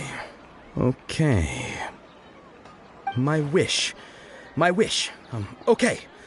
I'm a little nervous saying this out loud, but I want Miss Dunyarzad to be happy. Oh. I noticed earlier that she looked a bit down, and she wasn't really talking to anyone. She just doesn't seem like herself. She's always so gentle and kind, and all the kids love her. I've also wondered if the reason she asked me to be Fairest Knight of Flowers is because I'm special to her, or something. So, you have a crush on Dunyarzad? Oh, is it that obvious? After what I just said, I guess it is. When she placed the hat of the Knight of Flowers onto my head, she said to me, "I want everyone to have a happy Sub-Zeru's festival." What she didn't realize was that I'm not that interested in how everyone else feels. In that moment, I just wanted to be her Knight of Flowers for the rest of my life. 50 years, 100 years, I'll serve her till the end of time.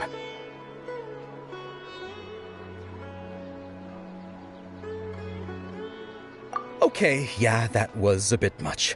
Felt like the right moment to get it off my chest, but that was pretty embarrassing. Okay, I'm ready to make my wish. I would like Miss Dunyarzad to appear in front of me right now with a smile on her face. Here goes. Please come true.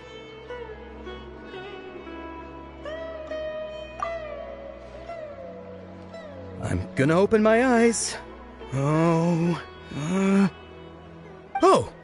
you're... What? Faki? Sorry, but only one portion of Yalda candies per person. Back home you go.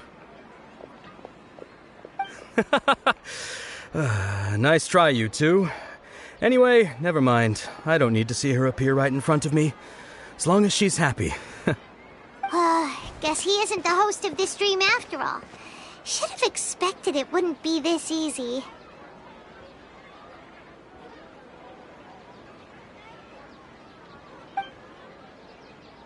It seems like everyone who knows Dunyarzad loves her, but none of them has any idea that she...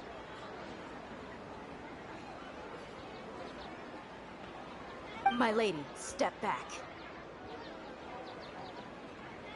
That sounds like Dia! Oh, right. This is when Dunyarzad bumps into the kidnappers.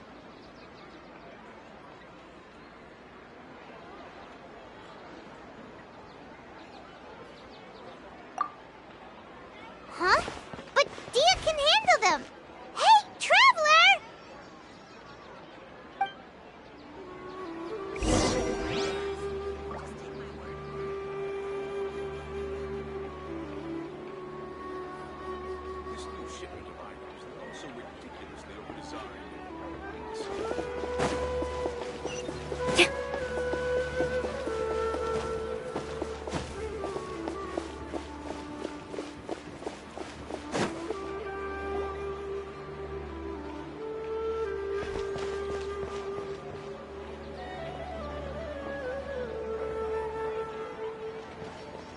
Oh, it's you. Great timing.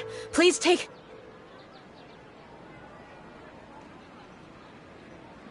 Hey, this is my job. The homie Yannis pay me, not you.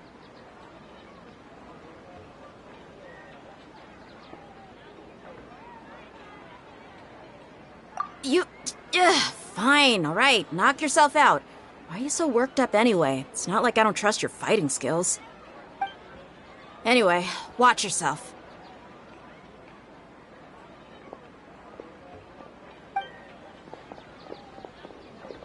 So you got yourself some backup. Suit yourself. You're going down!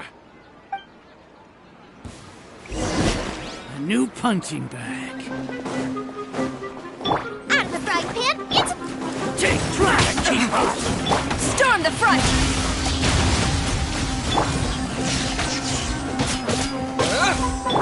Strike! No more tricks up your sleeve!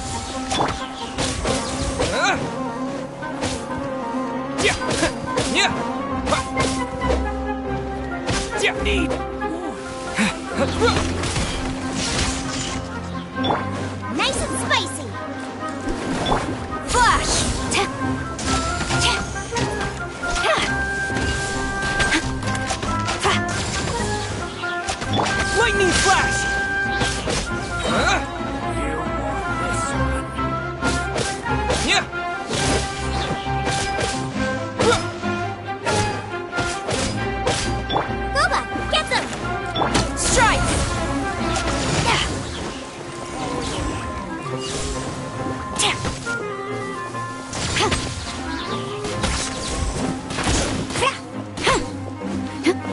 Where do you think you're going? Out of the frying pan, into the pot! Take that!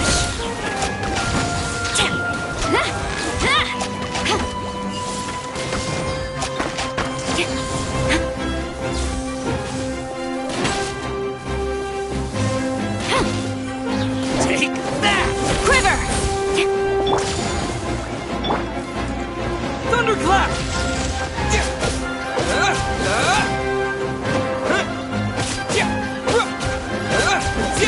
I'll take my blade.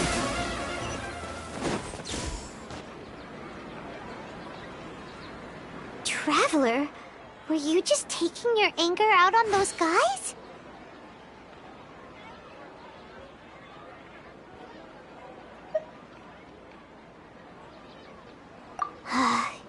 You and Nahida both. Dunyarzad wouldn't want to see you two like this. Oh, and speaking of her, Paimon just remembered something. Remember how during the first Sub-Zero's festival, before the Samsara started, we came here with Dunyarzad because she wanted to pick something up? She said it was because she had forgotten something.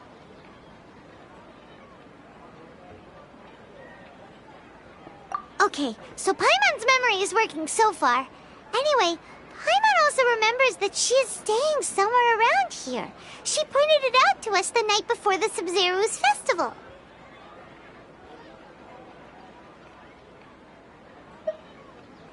Yeah, even if it's only a tiny clue, it'll probably still help us more than this needle in a haystack search.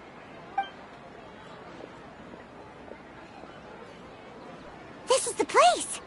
It's rude to enter other people's spaces without permission, but desperate times call for desperate measures!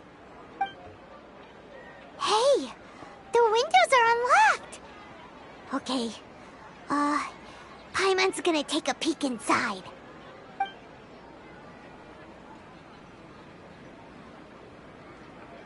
This was only a temporary residence, so there was pretty much nothing inside except this book on the table.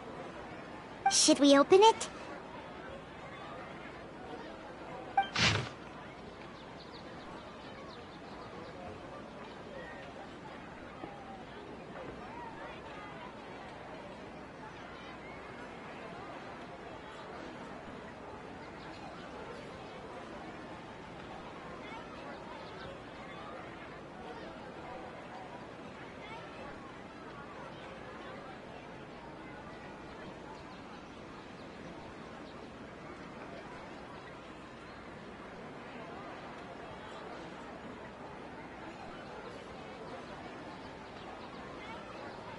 Wow. Dunyarzad wrote all of this. Sounds like she was always thinking of us even while we were away. Even though she was also busy preparing for the Sub-Zero's festival and had all her health problems to worry about. She must have wanted to give this to us as a gift on the day of the Sub-Zero's festival, right? If we hadn't found this book, we never would have known. But now that we know, we can't even thank her.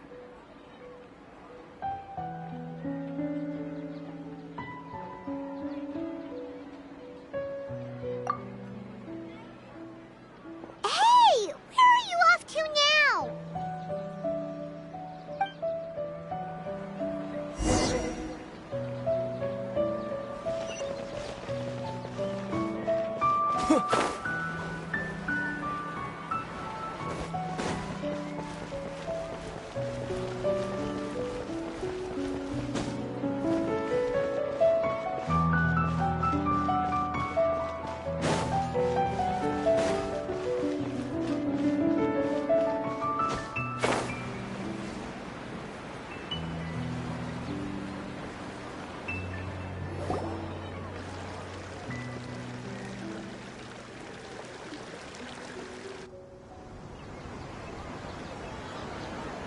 It's Dunyarzad's puppet.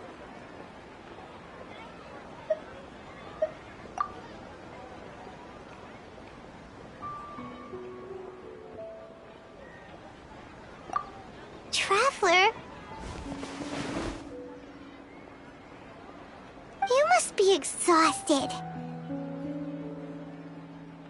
Come to think of it, we've been stuck in this place for a really, really long time. Heck, even the last time we were chatting happily with Dunyarzad feels like an eternity ago.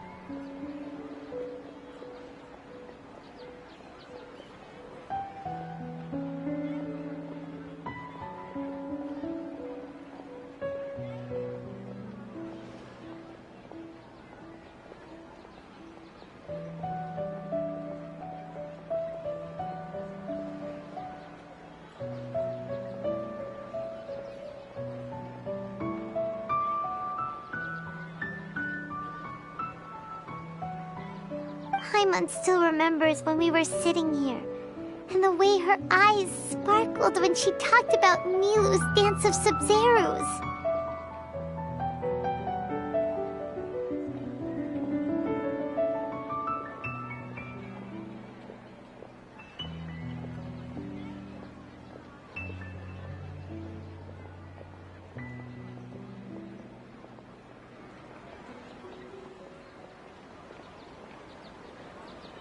There will always be frustrations in life, but I know that the point of living is not to leave behind any regrets.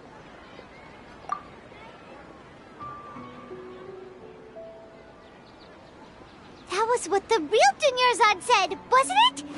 Does that mean... Yes, traveler. What is it?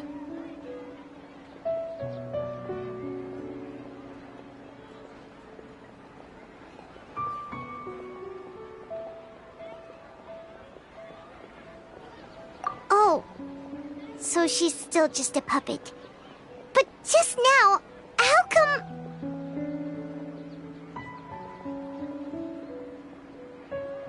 What? Where are we going this time?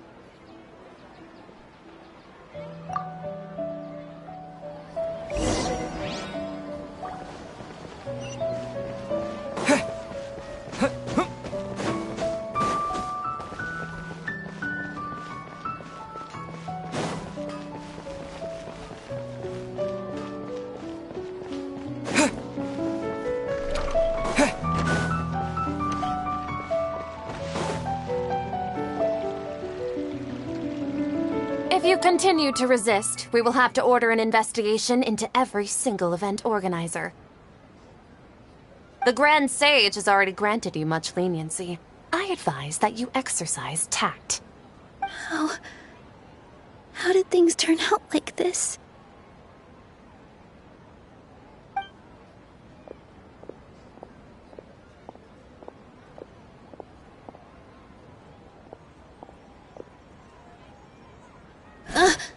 Traveler? You don't have to get involved. He's a sage from the Academia. I don't want to drag you into this. Traveler? Traveler? What the heck are you doing? If you get arrested by the Academia, that's another day gone to waste!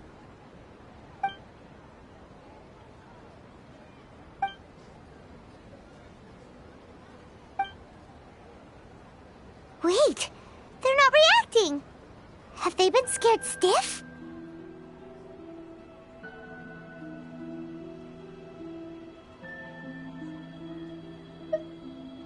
Oh, of course! If this is the Sage's plan, they wouldn't put themselves through this. So they're just substitutes. What is this? What happened to the Grand Sage and his entourage?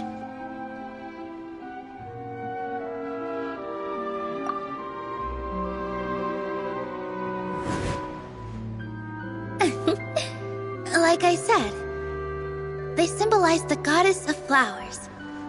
It's just a shame that all the real Padisarahs went extinct after her death. Yes. The Greater Lord brought forth new Padisarahs in memory of the goddess of flowers. But she ultimately could never truly replicate that beautiful shade of purple.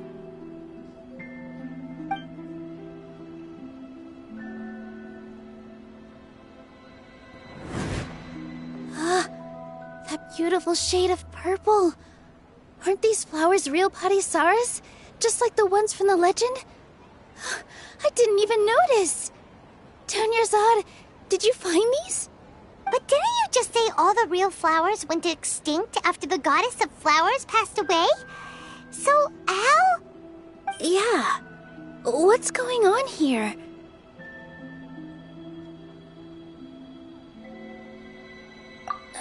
Huh?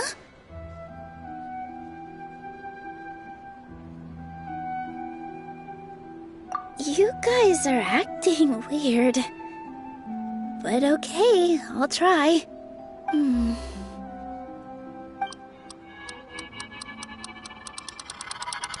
Hey!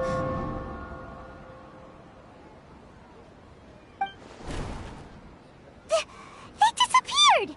So Nilu's the host! What a surprise! Purple Padisaras don't exist in the real world anymore. But in Nilu's subconscious, they can appear as decorations on the stage. It's just like the example Nahida told us. People assume there will be food on a plate, and Nilu assumed there would be real Padisaras in the flower pots. So when you saw the flowers, you instantly knew it was Nilu? But if we want to end the samsara, we need the host to become aware that they're dreaming. How should we make Nilu realize that? Am I dreaming? Huh? So I'm right.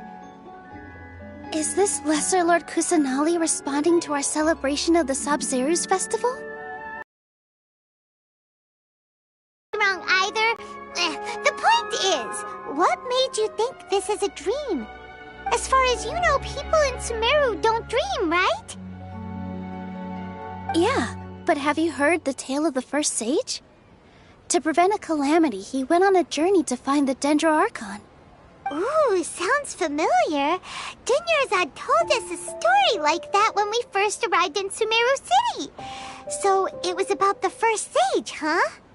Yep, but in the part you heard, he hadn't become the first sage yet. There's more to the story. His piety and wisdom were acknowledged by the Dendro Archon, and she finally gave her blessing to him. All kinds of spectacular scenes appeared in front of the first sage, as if all the knowledge in the world was being painted onto a canvas right before him. He was captivated. After who knows how long, he mastered all the knowledge he could comprehend. Afterward, he said to the Dendro Archon, "I miss my parents, my wife, and my children. I've been away from home for far too long. They must be worried." The Dendro Archon smiled. The next second, the sage found himself lying in his bed, as if he had just woken up from a dream.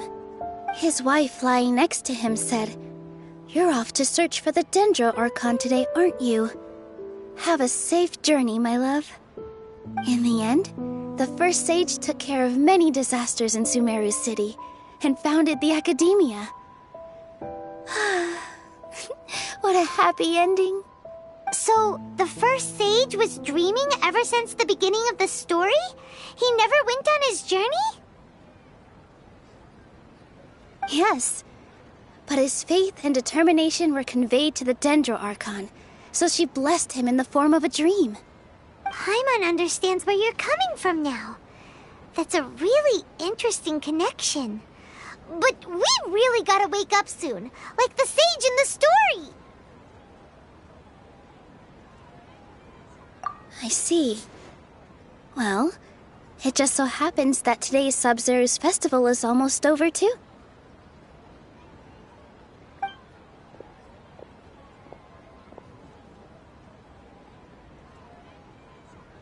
Since we're in a dream, let's make this final dance of Sabzeruz as beautiful as we can.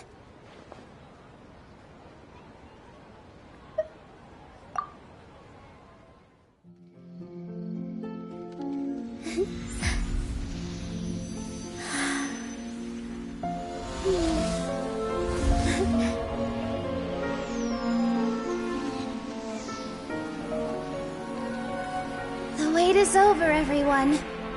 I dedicate this to our god, the Dance of Sub-Zerus.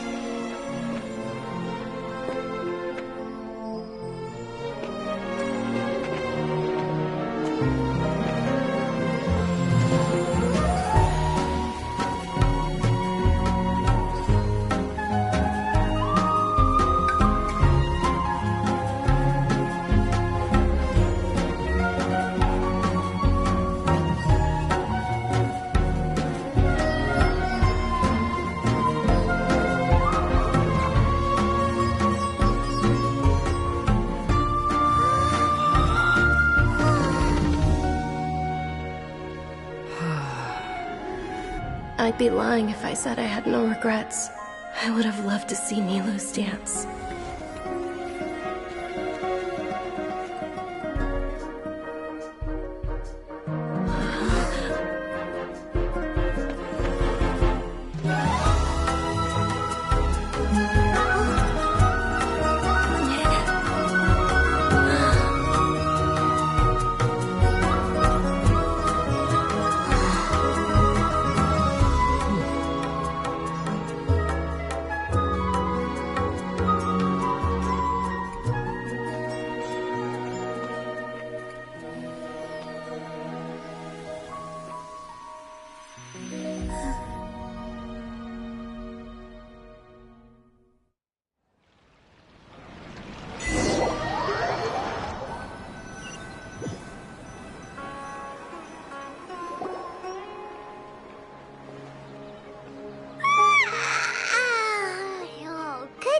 Traveler. Oh, Paimon feels like she's been asleep for the longest time. Paimon's head feels super heavy. Did we oversleep? Do you even remember going to sleep last night? Paimon thinks it was after the Sub-Zerus festival. The Sub-Zerus festival!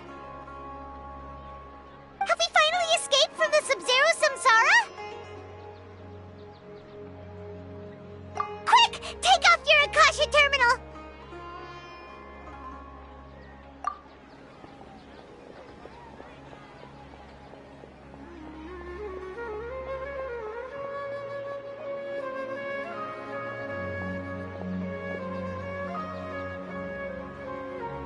She's not in her room. What happened? Huh? What usual spot?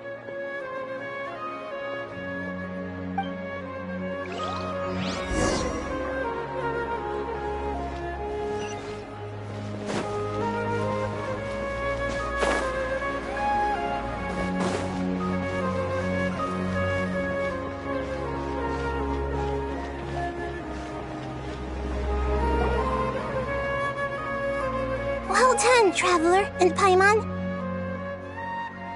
And thank you, Dunyarzad, for organizing the Sub-Zerus festival for me. I'm sorry, who are... Dunyarzad! Oh, Traveler Paimon. I have something amazing to tell you. I just had a dream, and I saw Nilou performing the Dance of Sub-Zerus.